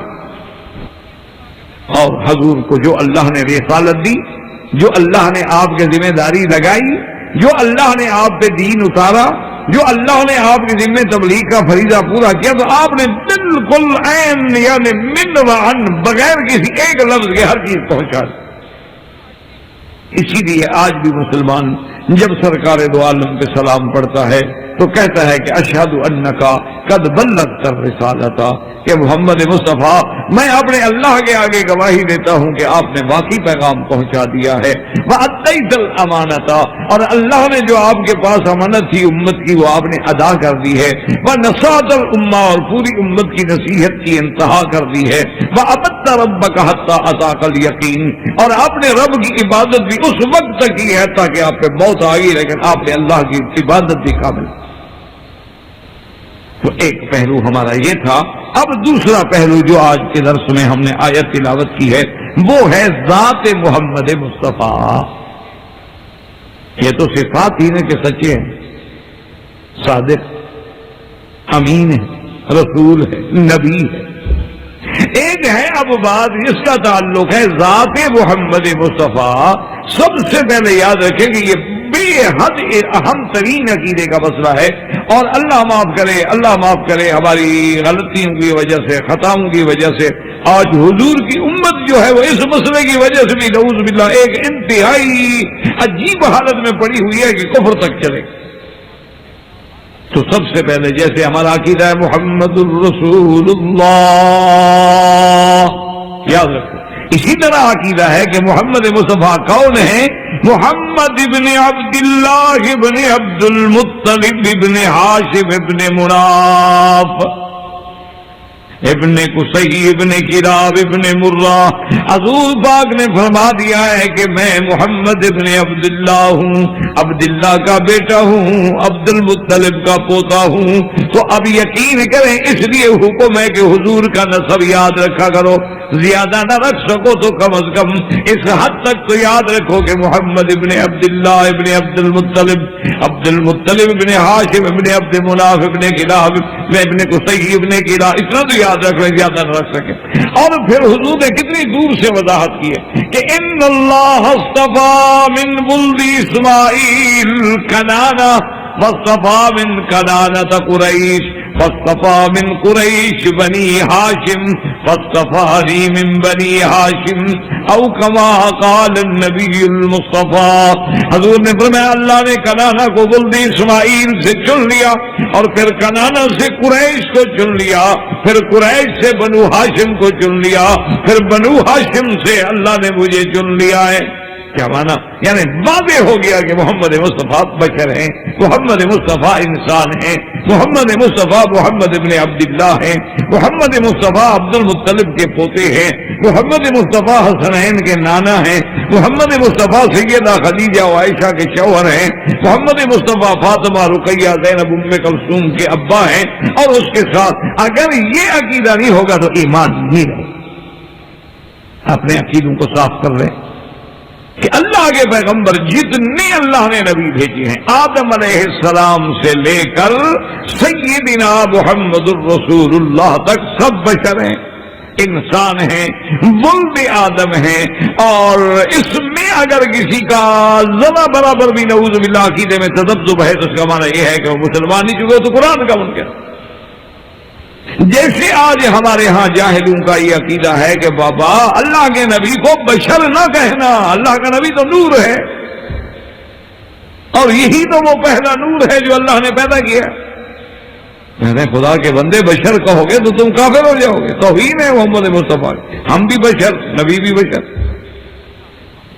تو اس سے بڑی توہین کیا ہوگی؟ وہ کہتے ہیں دیکھو جی ہم گنہگار، بدکار، بد کردار، سیاہ کار، 24 گھنٹے جھوٹ بولنے والے، 24 گھنٹے چوری میں، فاحشہ میں، منکرات میں پھنسے ہوئے، ہم بھی بشر ہوں اور محمد مصطفیٰ بھی بشر ہوں۔ لا حول ولا قوت، نے کہا دیکھو اس سے بڑی کوئی گستاخی ہے۔ اچھا ایک بات بتاؤ، آپ سنتے ہیں؟ یعنی میں جو بات کر رہا ہوں آپ سن رہے ہیں، سنتے ہیں؟ اچھا آپ مجھے دیکھ بھی رہے ہیں، دیکھتے ہیں؟ آپ بھی سنتے ہیں، دیکھتے، اللہ بھی سنتا ہے، دیکھتے، کمال ہے۔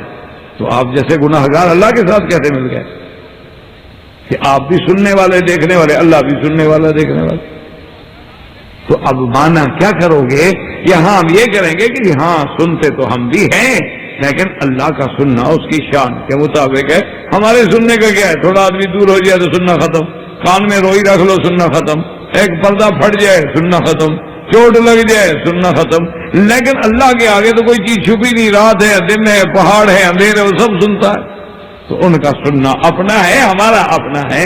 اللہ کا دیکھنا ہوگا جی، ہمارا دیکھنا کیا ہے؟ ایک مٹی بھی پڑ جائے آنکھ میں تو ہمارا دیکھنا تو ختم ہو گیا، اگر آگے دیوار آ جائے ہمارا دیکھنا تو ختم ہو گیا، اندھیرا آ جائے دیکھنا ختم ہو گیا، ہم اندھے ہو جائیں دیکھنا ختم ہو گیا۔ لیکن اس کا دیکھنا، اس کی آنکھ کے آگے تو کوئی چیز اوجل ہی نہیں۔ تو اس کا سننا اپنا ہے اور ہمارا سننا اپنا ہے۔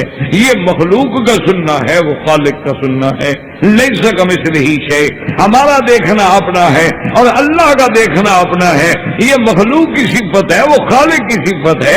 جیسے خالق کی ذات بے مثل ہے، اسی طرح صفات بھی بے مثل ہے۔ تو اب یہ ہم کہیں گے کہ ہیں تو بشر، ہم بھی بشر ہیں، ہم بھی آپ بھی بشر ہیں، لیکن اللہ نے اس بشر کو جو شان دیا ہے وہ ہمیں کہاں ملا؟ لیکن یہ تو نہیں کہ جن سے بشر سے بھی باہر نکال لیں۔ تو اس لیے آپ دیکھیں کہ اگر نعوذ باللہ بشر کا لفظ باعث توہین ہوتا تو اللہ قرآن میں نبی کو بشر بھی فرما رہے ہیں، آدم بھی فرما رہے ہیں، انسان بھی فرما رہے ہیں، خلیفہ بھی فرما رہے ہیں. تو یہ سارے نام جو اللہ نے آدم کے لیے ہیں نعوذ باللہ آدم کی توہین مقصود ہے. فرمایا وَإِذْ قُلْنَا لِلْمَلَائِكَةِ اسْجُدُوا لِآدَمَ، نام لیا. یہاں آدم اللہ نے نام لیا ہے کہ ملائکہ کو حکم دیا کہ آدم سے. اچھا اسی طرح دیکھیں گے دوسرا نام وَإِذْ قَالَ رَبُّكَ لِلْمَلَائِكَةِ إِنِّي جَاعِلٌ فِي الْأَرْضِ خَلِيفَةً. اب آدم علیہ السلام کو خلیفہ بھی کہا، آدم بھی کہا اور خلیفہ بھی کہا. اور اسی طرح میں خلق الانسان من صلصال کالفخار. اللہ فرماتے ہیں کہ ہم نے انسان یعنی آدم کو بنایا صلصال، ایسی مٹی سے جو بجنے والی مٹی ہے، آواز کرنے والی مٹی ہے، کالفخار، وہ جیسے کہ پکی ہوئی مٹی جو ہے پکنے کے بعد آواز کرتی ہے. اللہ نے فرمایا ہم نے آدم علیہ السلام کو بجنے والی مٹی سے بنایا ہے. اور فرمایا انسان بجنے والی مٹی کا کیا معنی یاد رکھیں، کیونکہ قرآن میں کئی جگہ آتی ہیں. ایک جگہ اللہ فرماتا ہے خلقہ من تراب، اللہ نے مٹی سے بنایا. ایک جگہ آتا ہے من طین لازق، ایک ایسی مٹی جو چکراہٹ جس میں لزوجت ہو یعنی چمٹنے والی ہو. اور ایک جگہ قرآن کہتا ہے سلسال، ایسی مٹی جو بجنے والی ہو. اور اسی طرح اللہ تبارک و تعالیٰ من سلسال حمإ مسنون، اور ایسی مٹی سے بنایا کہ جو بالکل بوسیدہ ہو گئی جس میں ہوا پیدا ہو جائے. تو اس لیے بعض منکرین اسلام جو ہیں وہ اعتراض کرتے ہیں دیکھو جی اللہ کے قرآن میں اتنی باتیں ہیں، حالانکہ کوئی جھوٹ نہیں. معنی یہ ہے کہ مٹی کو جب پانی میں ڈالیں گے تو اس کو گوندیں گے تو پہلے الگ تھی تو مٹی تھی، اب گوندنے کے بعد جناب اس کی معجون بنی، اس میں اب کچھ عرصہ رکھ دیا آپ نے تو اس کے اندر وہ لزوجیت پیدا ہوئی، چکناہٹ پیدا ہوئی. اس کے بعد جب خشک ہو گئی تو اب اس میں آواز پیدا ہوئی، جیسے کہ پکی ہوئی مٹی میں آواز پیدا ہوتی ہے. تو اس کی کیفیات کا ذکر ہے، اس میں کوئی تعارض تو نہیں ہے. تو اللہ نے آدم کو انسان بھی کہا کہ خلق الانسان من صلصال کالفخار وخلق الجان من مارج من نار. اللہ نے فرمایا ہم نے انسان آدم کو بنایا مٹی سے. تو خلیفہ بھی نام، انسان بھی نام، اور اللہ پاک نے آدم بھی فرمایا، خلیفہ بھی فرمایا، انسان. اچھا اسی طرح فرماتے ہیں انی خالق بشرا. اللہ نے فرمایا آدم علیہ السلام کے بارے میں انی خالق بشرا من طین فاذا صفیتہ فنفخت فیہ من روحی فقعوا لہ ساجدین. اللہ نے فرمایا کہ میں نے مٹی سے بشر پیدا کر رہا ہوں، اور جب میں اس میں روح پھونک دوں تو تم سب سجدے میں گر جانا. تو اب دیکھو اللہ نے کہا آدم، دوسرا نام اسی کا آیا خلیفہ، تیسرا نام اسی کا آیا انسان، اور چوتھا نام اسی کا آیا بشر. تو اگر بشر کہنا نعوذ باللہ توہین ہے تو اللہ تو اچھا سجدے کا حکم وہاں دیا ہے، یہاں بشر کا لفظ فرمایا ہے انی خالق بشرا من طین فاذا صفیتہ ونفخت فیہ من روحی. اللہ نے فرمایا جب میں اس بشر میں روح پھونک دوں اور یہ بشر زندہ ہو جائے سب سجدے میں گر جاؤ. اب دیکھیں ایمان سے کہ سب سے پہلے بشر پہ انکار کرنے والا، اعتراض کرنے والا کون ہے؟ فسجد الملائکۃ کلھم اجمعون الا ابلیس. سب کے سب ملائکہ سجدے میں گر گئے، صرف ابلیس نے بشر کو سجدہ نہیں کیا. اس نے کہا جی کمال ہے، میں بشر کو سجدہ کیوں کروں؟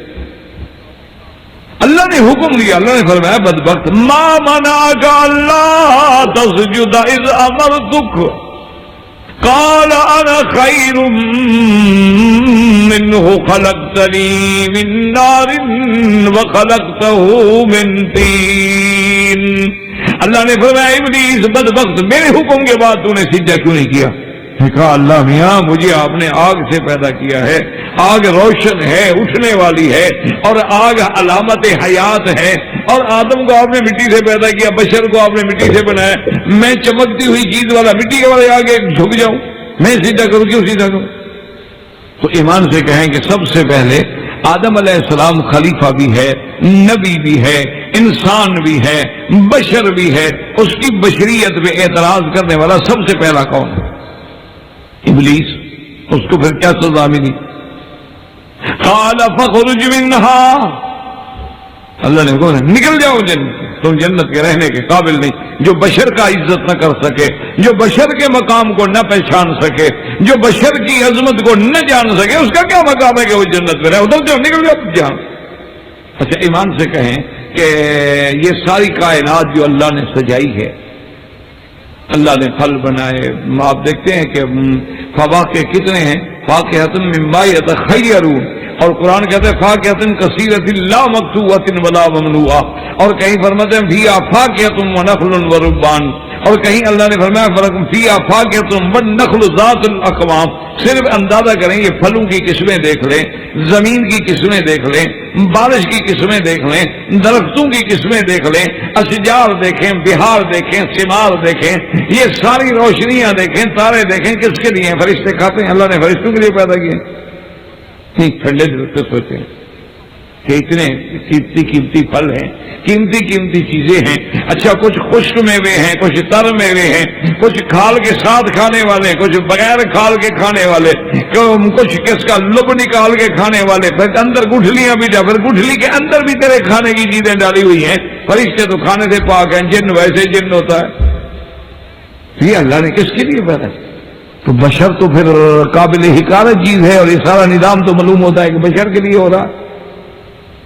اسی لیے اللہ نے قرآن میں فرمایا هو الذی خلق لکم ما فی الارض جمیعا، وہ ذات جو زمین میں سب تیرے لیے بنا، آسمان تیرے لیے ہے، زمین تیرے لیے ہے، ستاروں کی چمک تیرے لیے ہے، دریاؤں کی روانی تیرے لیے ہے، پھولوں کی بہک تیرے لیے ہے، صبا کا چلنا تیرے لیے، سب تیرے لیے، صرف تو اللہ کے لیے۔ اس لیے آپ دیکھیں کہ اللہ تبارک و تعالی نے آدم علیہ السلام، اور اس کے بعد دوسرا فیصلہ سنیں، وما ارسلنا من قبلک الا رجالا نوحی الیہم، اللہ نے فرمایا محمد مصطفیٰ آپ سے پہلے بھی جتنے پیغمبر بھیجے، انسان بھیجے ہیں، اور انسانوں میں بھی مردوں میں بھیجے ہیں، عورت میں نہیں بھیجا۔ اور اسی طرح یاد رکھیں کہ اللہ نے فرمایا میرے محبوب اعلان کر دیں قل انما انا بشر مثلکم، نفس قطعی اللہ نے فرمایا میرے محبوب اعلان کرو کہ انما حصر کے لیے انا بشر مثلکم، میں انسان ہوں تمہاری طرح پیدا ہوا، میرا باپ ہے، میری ماں ہے، ذات ہے، ولادت ہے، شباب ہے، دکھ ہے، سکھ ہے، لیکن اللہ نے مجھے عظمت دی ہے کہ یوحا الی، اللہ میرے اوپر وحی بھیج کے مجھے رسالت و نبوت کے لیے چن لیا۔ اسی طرح ایک حدیث مبارک میں حضور نے فرمایا صحابہ سے صحابہ انما انا بشر انسا کما تنسون، میں بشر ہوں، میں بھی بھول جاتا ہوں جیسے تم بھول جاتے ہو، مجھے بھی غصہ آتا ہے جیسے تمہیں غصہ آتا ہے۔ اور دوسری جگہ حضور نے فرمایا کہ میں بشر ہوں، میں انسان ہوں، میرے سامنے کوئی مقدمہ لے کے آتا ہے، کوئی آدمی زیادہ بولنے والا ہوتا ہے، اگر وہ غلط بات کہہ کہ کوئی چیز مجھ سے لے گیا لیکن قیامت میں پکڑا جائے گا۔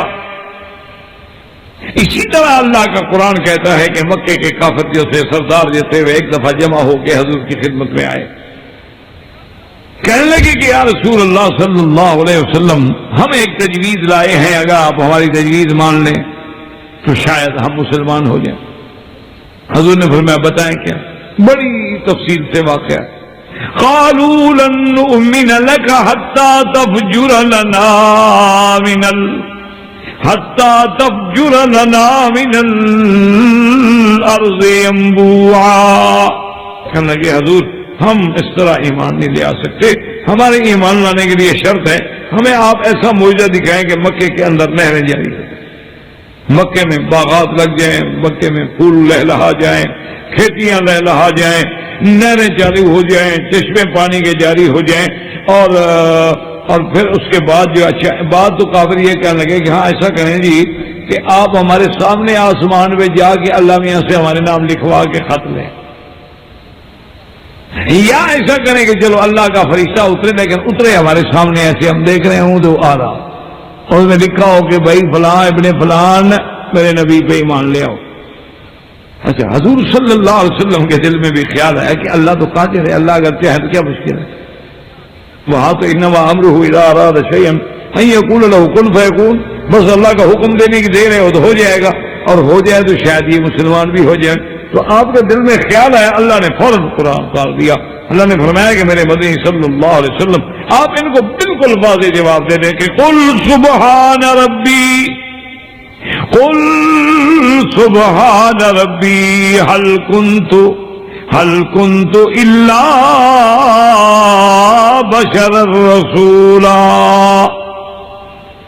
میرے مدنی آپ ان کو بالکل کہہ دیں کہ میں بشر ہوں، انسان ہوں، اللہ کا رسول ہوں، یہ چیزیں میرے ہاتھ میں نہیں ہیں. کیونکہ ہم جانتے ہیں کہ ان کا ایمان لانا مقصد ہی نہیں. اگر انہوں نے ایمان لانا تھا تو چاند دو ٹکڑے دیکھ کے ایمان لے آتے. اگر انہوں نے ایمان لانا تھا تو قرآن جیسا موجودہ گھر میں موجود ہے جس کا جواب ہی نہیں دے سکتے، مقابلہ نہیں کر سکتے، پھر کیوں ایمان نہیں لے آتے.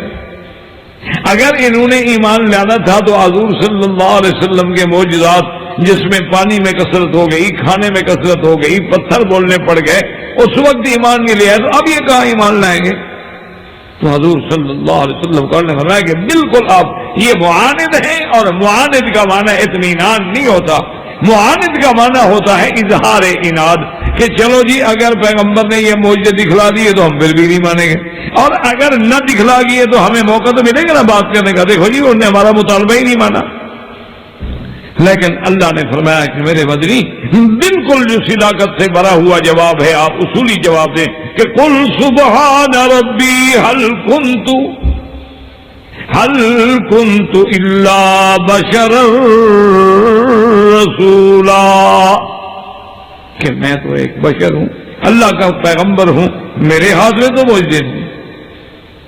تو اس لیے یہاں بھی نفس قطعی نے، اسی لیے ہمیشہ یاد رکھیں ایک معمولی سا مسئلہ نہیں ہے، بلکہ کچھ بریلوی علماء جن کو اللہ نے ہدایت دی انہوں نے بھی مسئلہ بشریت پہ اتنا لکھا ہے کہ بشریت کا انکار کرنے والا جو ہے وہ کافر، کیونکہ بشریت تو نفس قطعی ہے، اللہ کا قرآن ہے.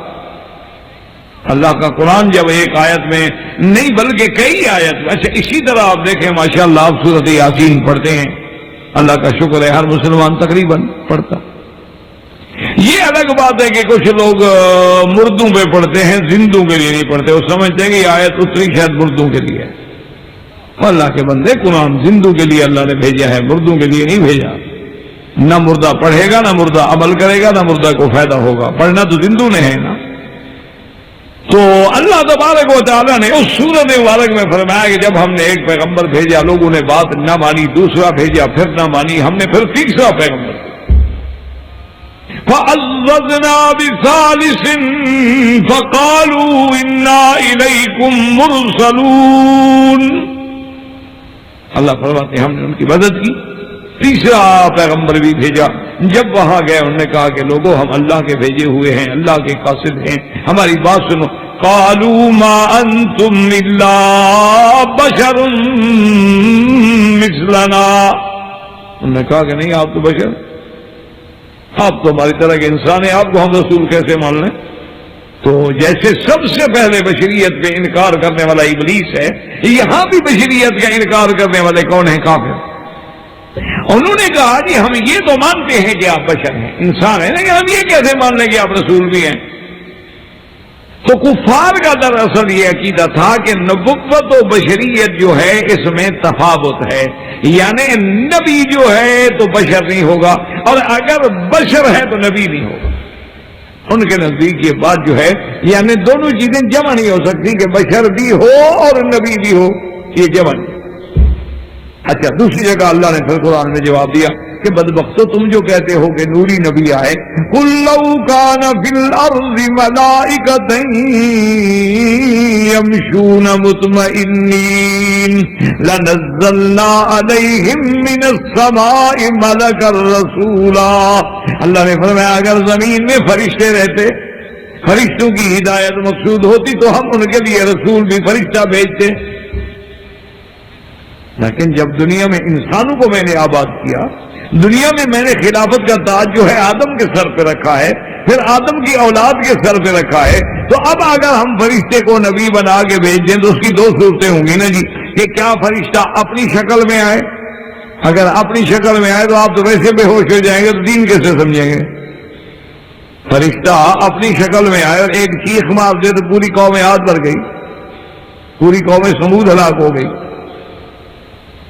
اور پھر یہ ہے کہ فرشتہ جو ہے، جیسے ہمارے یہاں مثلا مشہور ہوتی ہے نا جی کہ جو آدمی جس کا من حرامی ہو تو پھر حجتہ بہت ہوتی ہے، یعنی پھر اعتراض بڑے، اصل آپ کا دل نہ کرتا ہو نا کام کرنے کو تو پھر اعتراض، پھر جواب تو بڑے ہیں، پھر تو جواب پڑے ہیں جناب آپ کو، یار آپ صبح اپنے کام پہ جاؤ، کما رہے یار اصل مجھے 104 کا بخار تھا، حجت ہے، تو جواب تو پھر بڑے ہیں نا دنیا میں۔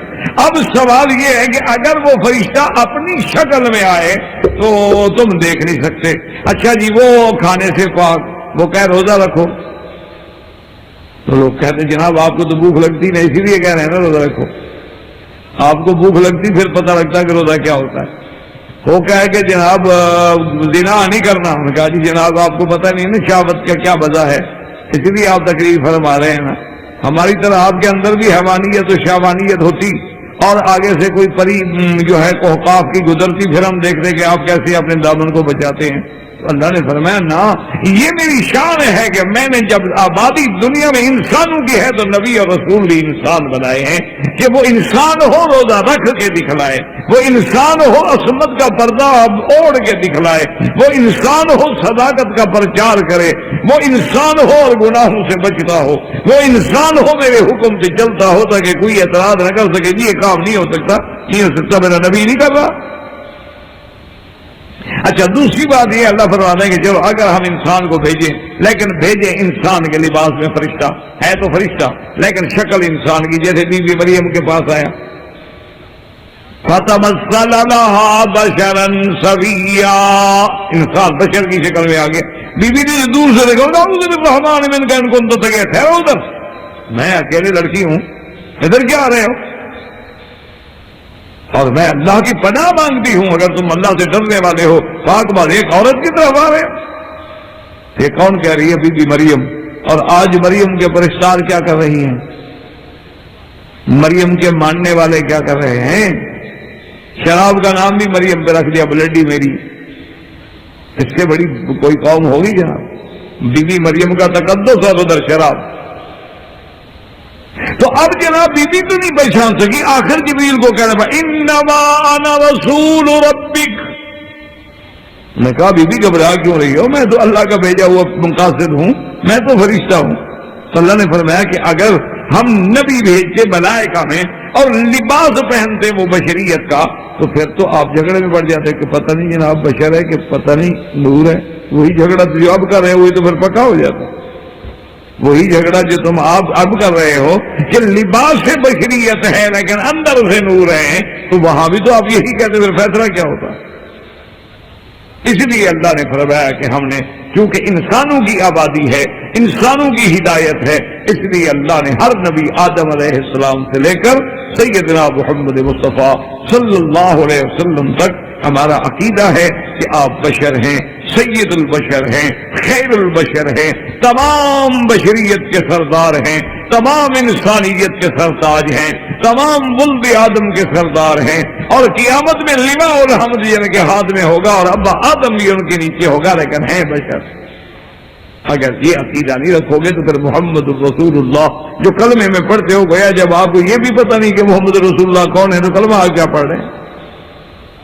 یہی تو افسوس ہوتا ہے نا، ہمارے لوگ تو کہتے ہیں ہم تو شان میں حضور کی محبت، اللہ کے بندے حضور کی محبت پہ لاکھ بات کرو، لیکن آج اگر ہم ہندو کو دعوت دیں اسلام کی، آج اگر ہم سکھ کو دعوت دیں اسلام کی، خیر وہ دونوں پاگل ہیں ان کو تو چھوڑیں، کسی انگریز کو دعوت دیں اسلام کی، وہ پڑھی لکھی قوم ہوتی ہے، تو وہ اگر یہ کہے کہ جناب کلمہ میں کون سے نبی کا پڑھوں، نور والے نبی کا یا بشر والے نبی کا، 1400 سال میں اس کی امت تو یہ فیصلہ ہی نہیں کر سکی کہ اللہ کا نبی نور ہے یا بشر ہے، مجھے کون سے کلمے کی دعوت دیتے ہو؟ تو پھر آپ کیا جواب؟ تو اس لیے ہمیشہ یاد رکھیں کہ جیسے اللہ کی توحید قرآن سے ثابت ہے، محمد مصطفیٰ کی نبوت و رسالت و بشریت بھی اللہ کے قرآن سے ثابت ہے. جیسے توحید میں ذرا لچک دکھانے والا ایمان میں نہیں رہتا، اسی طرح محمد مدنی کی رسالت و نبوت و بشریت میں ذرا سی بھی کوتاہی کرنے والا مسلمان نہیں ہوتا. اللہ ہم سب کو صحیح عقیدہ نصیب فرمائے. وآخر دعوانا ان الحمدللہ رب العالمین. برادران اسلام، واجب الاحترام بزرگوں، دوستوں، بھائیوں، عزیز نوجوانوں، الحمدللہ عقیدہ مسلم کے دروس کے ضمن میں ہم نے کلمہ شہادت کی جز اول کے مطابق کچھ باتیں سن لی، پڑھ لی، کر لی، اور اب بات ہے جز ثانی یعنی محمد الرسول اللہ صلی اللہ علیہ وسلم. تو جیسے میں نے پہلے ابتدا میں بھی عرض کیا تھا کہ کلمہ طیبہ صرف پڑھ لینا کافی نہیں ہوتا، بلکہ پڑھنے کے ساتھ اس کا جاننا جو ہے وہ بھی ضروری ہے کہ کلمے کا مطلب جانتا ہو، اس کے جو شروط ہیں، ارکان ہیں، ان کو جانتا ہو، مانتا بھی ہو، جانتا بھی ہو، اور پھر ظاہر سے، دل سے، اعمال سے اس پہ گواہی بھی دیتا ہو، تو پھر جا کے آدمی مسلمان بنتا ہے. اور اسی طرح سیدنا محمد الرسول اللہ کہ جب ہم محمد الرسول اللہ کا اقرار کرتے ہیں تو اب اس کا معنی یہ نہیں ہوتا کہ بس ہم صرف ایک لفظی زبانی کلامی کہہ دیں کہ محمد الرسول اللہ، اور ہمیں آج تک یہ بھی پتہ نہ ہو کہ محمد الرسول اللہ صلی اللہ علیہ وسلم کا معنی کیا ہے اور محمد الرسول اللہ صلی اللہ علیہ وسلم کی جنس مبارک کیا ہے. جیسے کہ آپ دیکھتے ہیں کہ آج پوری دنیا میں زبردست اختلافات ہیں لوگوں میں کہ کیا اللہ کے نبی جو ہیں وہ بشر ہیں یا نور ہیں. تو جب تک آدمی کے ایمان کے اندر یعنی کلمہ آپ پڑھیں لیکن آپ کو 1400 سال گزر گئے یہ بھی پتہ نہیں لگا کہ سرکار دو عالم صلی اللہ علیہ وسلم جن کا ہم کلمہ پڑھتے ہیں وہ نور ہیں یا بشر ہیں، تو اگر آپ کلمہ کس نبی کا پڑھ رہے ہیں، یا آپ متذبذب ہیں، شک میں ہیں کہ پتہ نہیں بشر ہیں پتہ نہیں نور ہیں، تو یہ بھی تو بالکل وہی عقیدہ ہو گیا جو عیسائیوں کا عقیدہ ہے. وہ بھی تو اسی دھوکے میں ہیں کہ بعض کہہ دیتے ہیں کہ نہیں یہ اللہ هو المسیح ابن مریم، عیسیٰ علیہ السلام تو خود خدا ہے. بعض کہہ دیتے ہیں کہ نہیں خدا تو نہیں ہے لیکن ثالث و ثلاثہ، تین میں سے ایک ہے. اور بعض کہہ دیتے ہیں کہ نہیں ایسی بات نہیں لیکن ابن اللہ ہے، اللہ کا بیٹا. یعنی جیسے عیسائیت نعوذ باللہ آج تک اس گمراہی کے دلدل میں بھٹک رہی ہے کہ کبھی ابنیت کا دعویٰ ہے، کبھی حضرت عیسیٰ علیہ السلام کی الوہیت کا دعویٰ ہے، اور کبھی عیسیٰ علیہ السلام کو ثالث و ثلاثہ یعنی تثلیث کا دعویٰ ہے کہ ان تین میں ایک خدا ہے. تو اسی طرح امت محمد مصطفیٰ صلی اللہ علیہ وسلم بھی اس الجھن میں ہو، اس تشکیک و اس ضراب میں ہو کہ پتہ نہیں حضور پاک نور ہیں اور پتہ نہیں کہ حضور صلی اللہ علیہ وسلم بشر ہیں، اور یا نور ہیں، مخلوق نوری ہیں لیکن لباس بشری ہے. تو اگر اس طرح پر ہمارے عقیدے کے اندر اس قسم کا جھول ہو، اس قسم کا شک و شبہ ہو تو میرا عقیدہ کیا ہوا؟ یعنی اگر آپ یہ فیصلہ ہی نہیں کر پائے تو اس لیے یاد رکھیں کہ ہم نے سابقہ درس میں عرض کیا تھا کہ سرکار دو عالم صلی اللہ علیہ وسلم آپ جو ہیں یہ نفس قطعی ہے، اللہ کا قرآن ہے اور جس میں کوئی دوسری بات ہو نہیں سکتی. کیونکہ ہمیشہ یہ بات سمجھ کریں اور دل میں رکھا کریں کہ جو مسئلہ منسوس ہوگا یعنی جو چیز نفس قطعی سے ثابت ہوگی اس کے بعد تو کسی کو مجال ہی نہیں ہوتی انکار کرنے.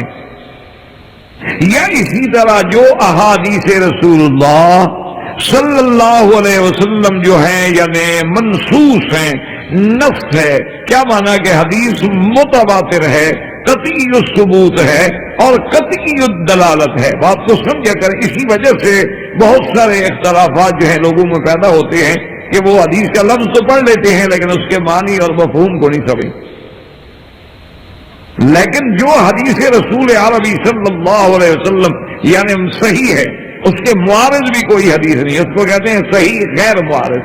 اور پھر وہ درجہ تواتر کو پہنچ چکی ہے اور جس بارے میں حکم ہے وہ قطعی الدلالت ہے اور قطعی الثبوت ہے تو اس کا منکر بھی اسی طرح کافر ہے جیسے قرآن کا منکر کافر. ہاں ایک حدیث مبارک ہوتی ہے لیکن اس کی ایک دوسری معارض حدیث بھی موجود ہے. یا ایک حدیث مبارک تو ہے لیکن اس سے جو حکم ثابت ہو رہا ہے اس پر وہ قطعی دلالت نہیں کر رہی بلکہ اس کے مفہوم سے بات سمجھی جا رہی ہے لیکن اس کے بجائے کہ دوسری بات بھی سمجھی جا سکتی ہے. تو اسی لیے یہ بات سمجھ لیں کہ مسئلہ بشریت انبیاء جو ہے یہ تو قرآن کا مسئلہ ہے, یہ تو منسوخ مسئلہ ہے. اگر اس کا کوئی انکار کرے نعوذ باللہ وہ تو کافر ہوگا. یعنی اگر سیدنا آدم علیہ السلام سے لے کر میرے آقا سیدنا محمد رسول اللہ صلی اللہ علیہ وسلم علیہ الصلاۃ والتسلیم اللہ تمام انبیاء پہ کروڑوں صلاۃ والسلام بھیجے, اگر صرف حضور کی ذات کے بارے میں نہیں آدم سے لے کر حضور تک کسی کی بشریت کا انکار کرے کافر ہو جائے. کیونکہ وہ تو قرآن نے واضح کر دیا ہے کہ وما ارسلنا من قبلک الا رجال, کہ ہم نے آپ سے پہلے بھی جتنے پیغمبر بھیجے ہیں مرد بھیجے ہیں انسان بھیجے. تو اب اس بات کو اچھی طرح سمجھیں کہ لوگوں نے یعنی اذہان میں اس مسئلے کو بھی نعوذ باللہ مشتبہ بنا دیا جو نص قطعی سے ثابت ہے. لوگوں نے اس کو بھی ایک مسئلہ بنا دیا اور معرکۃ الآراء مسئلہ بنا دیا ہے. یعنی آپ حیران ہوں گے کہ پاک و ہند میں اور اسی طرح دیگر ممالک میں یعنی ایسی ابحاث ہیں کہ بلکہ وہ یہ کہتے ہیں کہ نبی علیہ السلام کے بارے میں لفظ بشر کہنا جو ہے نعوذ باللہ یہ تو توہین ہے. کہتے ہیں کہ اگر کوئی آدمی حضور کو بشر کہتا ہے تو یہ توہین ہے. کیوں کہتے دیکھو جی ہم بھی بشر ہیں نبی بھی بشر ہے, یہ تو نعوذ باللہ اہانت ہے. اچھا بھی تو حضور صلی اللہ علیہ وسلم کے بارے میں کیا وہ کہتے ہیں جی اللہ کا نبی تو نور ہے اور قرآن نے خود کہا ہے کہ قد جاءکم من اللہ نور و کتاب, کہتے ہیں اللہ کے قرآن میں موجود ہے کہ قد جاءکم من اللہ نور و کتاب مبین. تم نے کہا اس میں بہت سارے مفسرین نے لکھا ہے کہ قد جاءکم من اللہ نور یعنی محمد صلی اللہ علیہ وسلم و کتاب مبین یعنی القرآن. تو کہتے ہیں اور دوسرے وہ کہتے ہیں کہ یہ قاعدہ ہے کہ جب ماں آ جاتی ہے درمیان میں ماں ہوتی ہے عاطفہ, تو یہ قاعدہ ہوتا ہے کہ جب وہ عاطفہ آ جائے تو معطوف اور معطوف علیہ میں مغایرت ہونا ضروری ہے. تو کہتے ہیں کہ جب نور اور اس کے بعد و کتاب مبین تو اس کا معنی یہ ہے کہ نور الگ ہے کتاب مبین الگ ہے.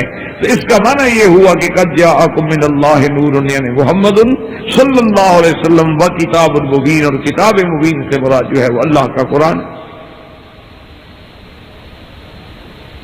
اور اسی طرح وہ دوسرا استدلال یہ کرتے ہیں, وہ کہتے ہیں کہ جناب ایک حدیث مبارک میں آتا ہے کہ حضور صلی اللہ علیہ وسلم یہ فرماتے ہیں کہ اول ما خلق اللہ نوری, سب سے پہلے اللہ نے میرا نور پیدا کیا. یہ دو باتیں. اور تیسری بات جو دلیل میں وہ یہ پیش کرتے ہیں وہ کہتے ہیں کہ سرکار دو عالم کی صحیح حدیث مبارک میں آپ نے اللہ سے مانگا کہ اللہم اجعل فی سمعی نورا وفی بصری نورا وفی شعری نورا وفی عظمی نورا وفی لحمی نورا وعن یمینی نورا وعن شمالی نورا ومن فوقی نورا ومن تحتی نورا واجعلنی نورا او کما قال رسول اللہ صلی اللہ علیہ وسلم. وہ کہتے ہیں کہ جب اللہ کے نبی نے یہ مانگا ہے, وہ کہتے ہیں جی اللہ کے نبی نے جب مانگا ہے تو اللہ نے دے دیا, تو گویا حضور تو مجسم نور ہو گئے. اور دوسری سب سے بڑی بات یہ ہے کہ وہ ایک تو یہ کہتے ہیں اچھا پھر اب ان سے یہ بھی ایک بات ہوتی ہے کہ چلو حضور صلی اللہ علیہ وسلم نور ہیں, لیکن نور سے مراد کیا ہے آپ کی؟ سورج میں بھی تو نور ہے, چاند میں بھی نور ہے, تاروں میں بھی نور ہے, ابھی بھی ہم نور میں بیٹھے ہیں، روشنی ہے۔ تو حضور صلی اللہ علیہ وسلم کے نور کے بارے میں آپ کیا کہتے ہیں؟ وہ کہتے ہیں نہیں جناب نہیں، بات یہ ہے کہ انہ نور من نور اللہ ہے، وہ تو اللہ کے نور میں سے بعض حصہ ہے، کیونکہ حضور فرماتے ہیں کہ اللہ کی ذات جو ہے نور ہے۔ جب آپ سے پوچھا گیا کہ ہر رائے ربا کا یا محمد صلی اللہ علیہ وسلم قال نور انا اوراه، تو کہتے ہیں اللہ چونکہ نور ہے اور حضور صلی اللہ علیہ وسلم جو ہے نور من نور اللہ ہے، وہ کہتے ہیں کہ من تبعیض کے لیے ہوتا ہے، یعنی اللہ کے نور کا گویا کہ ایک قطعہ ہے، ایک ٹکڑا ہے، ایک حصہ ہے۔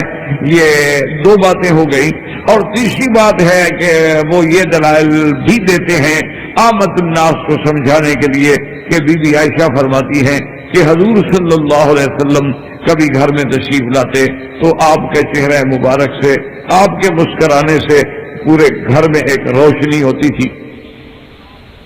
تو کہتے ہیں کہ جی یہ روشنی تو نور سے ہوتی ہے،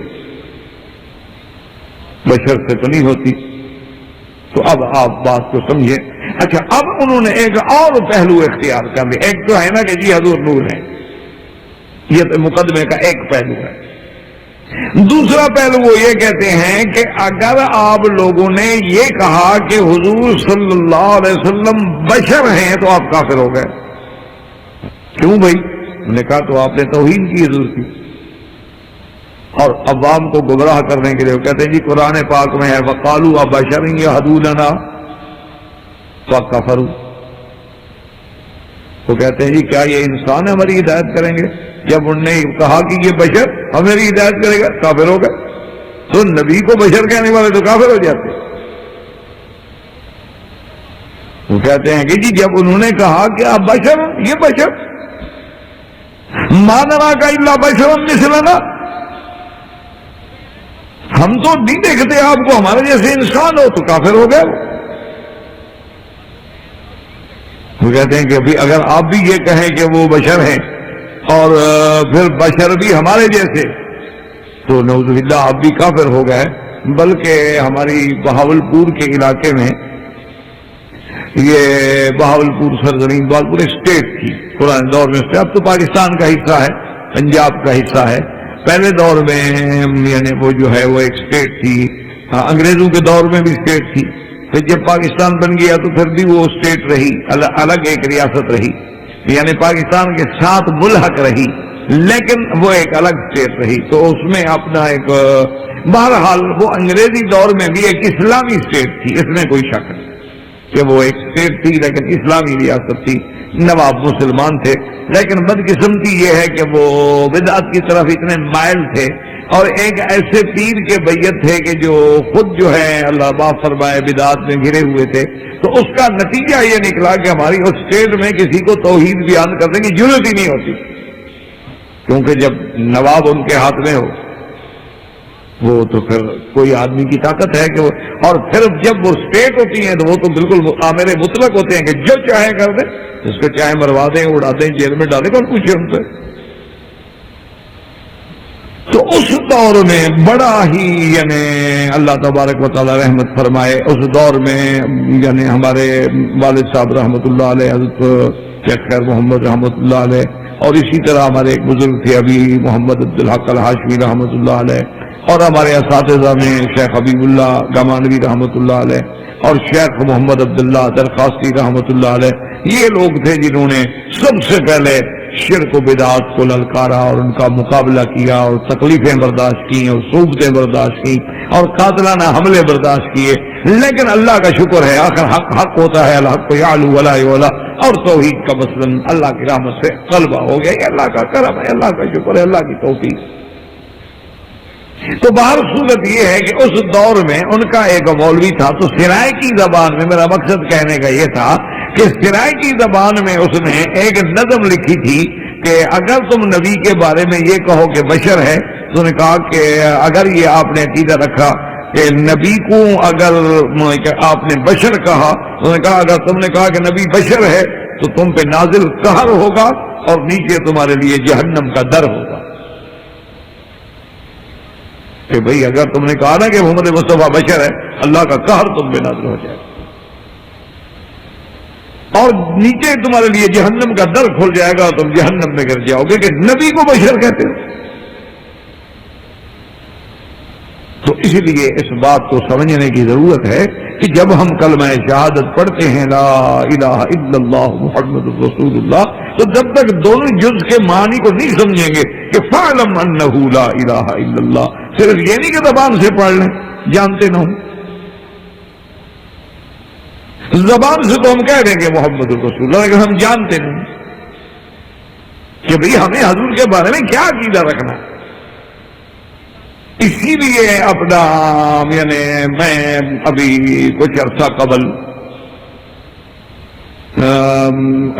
یورپ کے اپنا کانفرنس میں ختم نبوت کی، تو وہاں پر جب میں تقریر کرنے کے لیے آیا تو اتفاق ہوتا ہے، اللہ عالم وہ یعنی ان کی کوئی سازش تھی یا عادتاً بات ہو گئی ہے، باطن کو تو اللہ جانتا ہے نا، علم غیب تو کسی کو نہیں اللہ کے سوا. تو بہرحال یہ ہے کہ میں نے تقریر جب شروع کی اور کچھ دیر کے بعد کسی نے نعرہ تکبیر بلند کیا تو کچھ لوگوں نے نعرہ رسالت، جب نعرہ تکبیر ہے اللہ اکبر تو ایک نے کہا کہ نعرہ رسالت یا رسول اللہ، کیونکہ اب نعرے تو کئی کو ہو گئے نا، نعرہ حیدری، وہ کہیں گے یا علی. اسی طرح نعرہ جو ہے پھر اگر حضرت علی کے نام پہ شیعہ مارے تو ہمارے لوگ پیچھے کیوں رہے؟ انہوں نے کہا یا غوث اعظم، یا دستگیر، یا پیر، یا معین. اب تو خیر نعروں کی لائن لگی ہوئی ہے نا، اب تو کوئی ایک نعرہ تو رہا نہیں نا کہ جس پہ آدمی بحث کرے. تو خیر بہرحال یہ ہے کہ بھی وہ انہوں نے نعرہ جب لگایا کہ یا رسول اللہ، تو اس کے دو مقصد ہوتے ہیں جو ہمیں عام تجربہ ہے. ایک مقصد تو یہ ہوتا ہے کہ جب روبیر نے نعرہ توحید کا تو لیا ہے لیکن حضور کا نام نہیں لیا، تو ہمیں بھی تو حضور کا نام لینا چاہیے نا، تو وہی نعرہ رسول اللہ کہتے تھے. اچھا، بعض لوگوں کا معنی یہ ہوتا ہے کہ تقریر کرنے والا چونکہ بہت وہابی قسم کا آدمی ہے، اس کو ذرا چھیڑو یا رسول اللہ کہے. کچھ لوگوں کا مقصد یہ ہوتا ہے، کچھ لوگوں کا مقصد یہ ہوتا ہے کہ جب تقریر کرنے والے کا ایک ذہن ہے آپ اس کو کسی اور طرف لے جائیں گے تو ڈسٹرب ہو جائے گا، وہ تو وہ جو بات کہہ رہا تھا وہ نہیں کہہ پائے گا. یہ مختلف انداز ہوتے ہیں لوگوں کے، اپنے اپنے تخیلات ہوتے ہیں.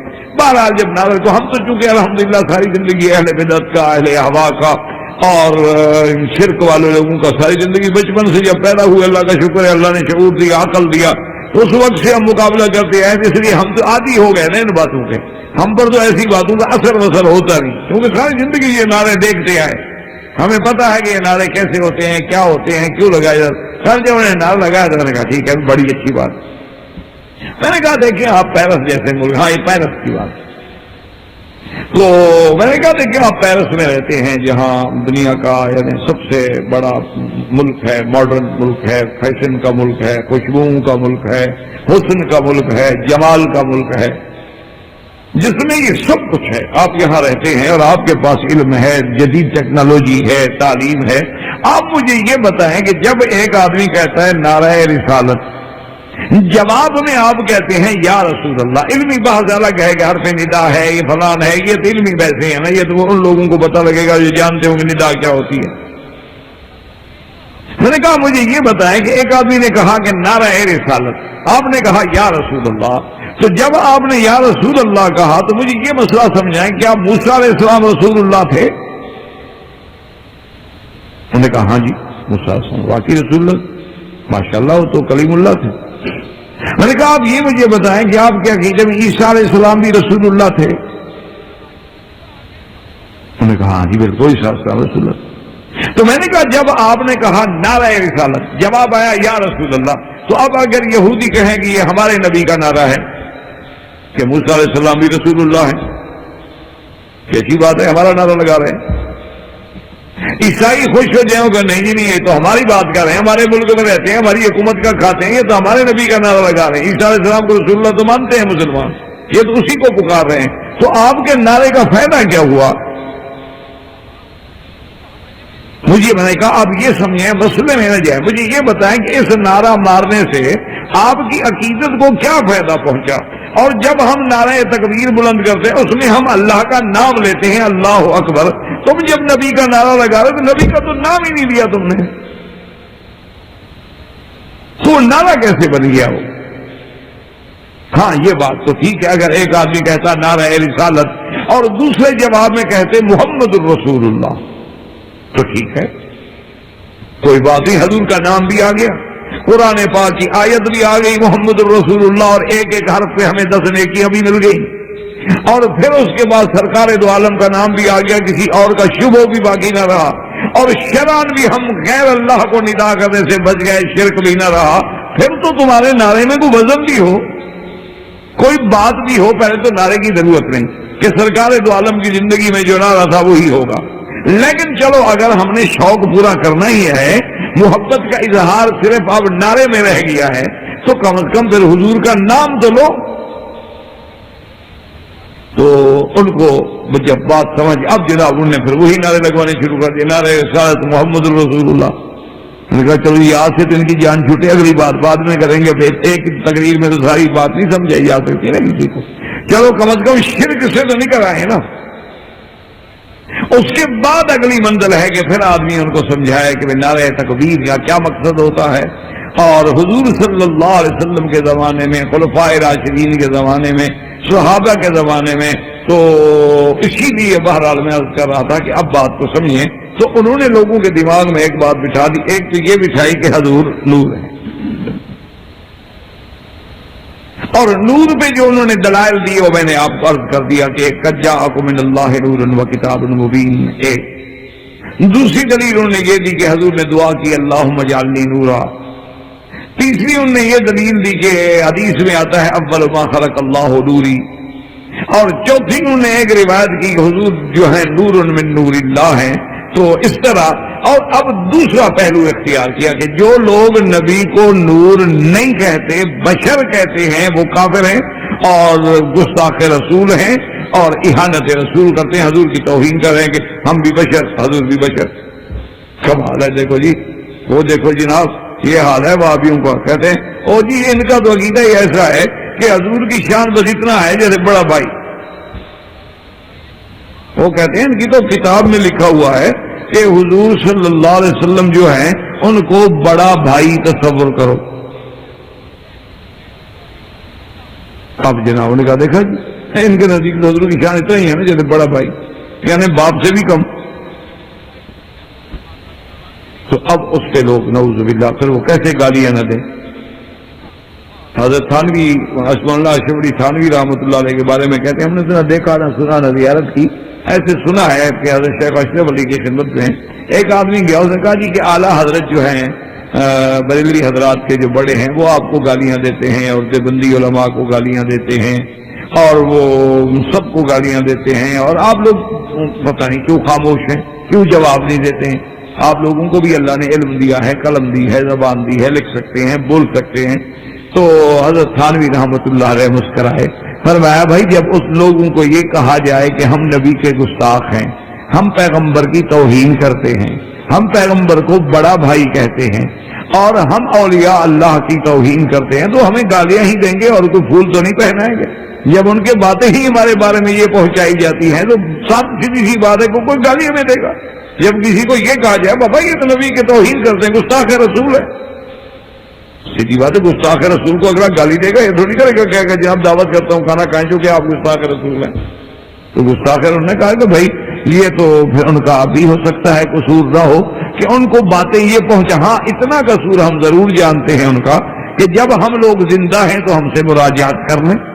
اصول یہ ہوتا ہے کہ کسی کے بارے میں کفر کا فتویٰ دینے سے پہلے اگر وہ بندہ موجود ہے تو مراجعات کر لو، پوچھ لو اس سے کہ جی آپ نے یہ بات جو کی ہے اس کا مقصد۔ احباب کرام، اس کے بعد اب آپ اس مبارک سلسلے کی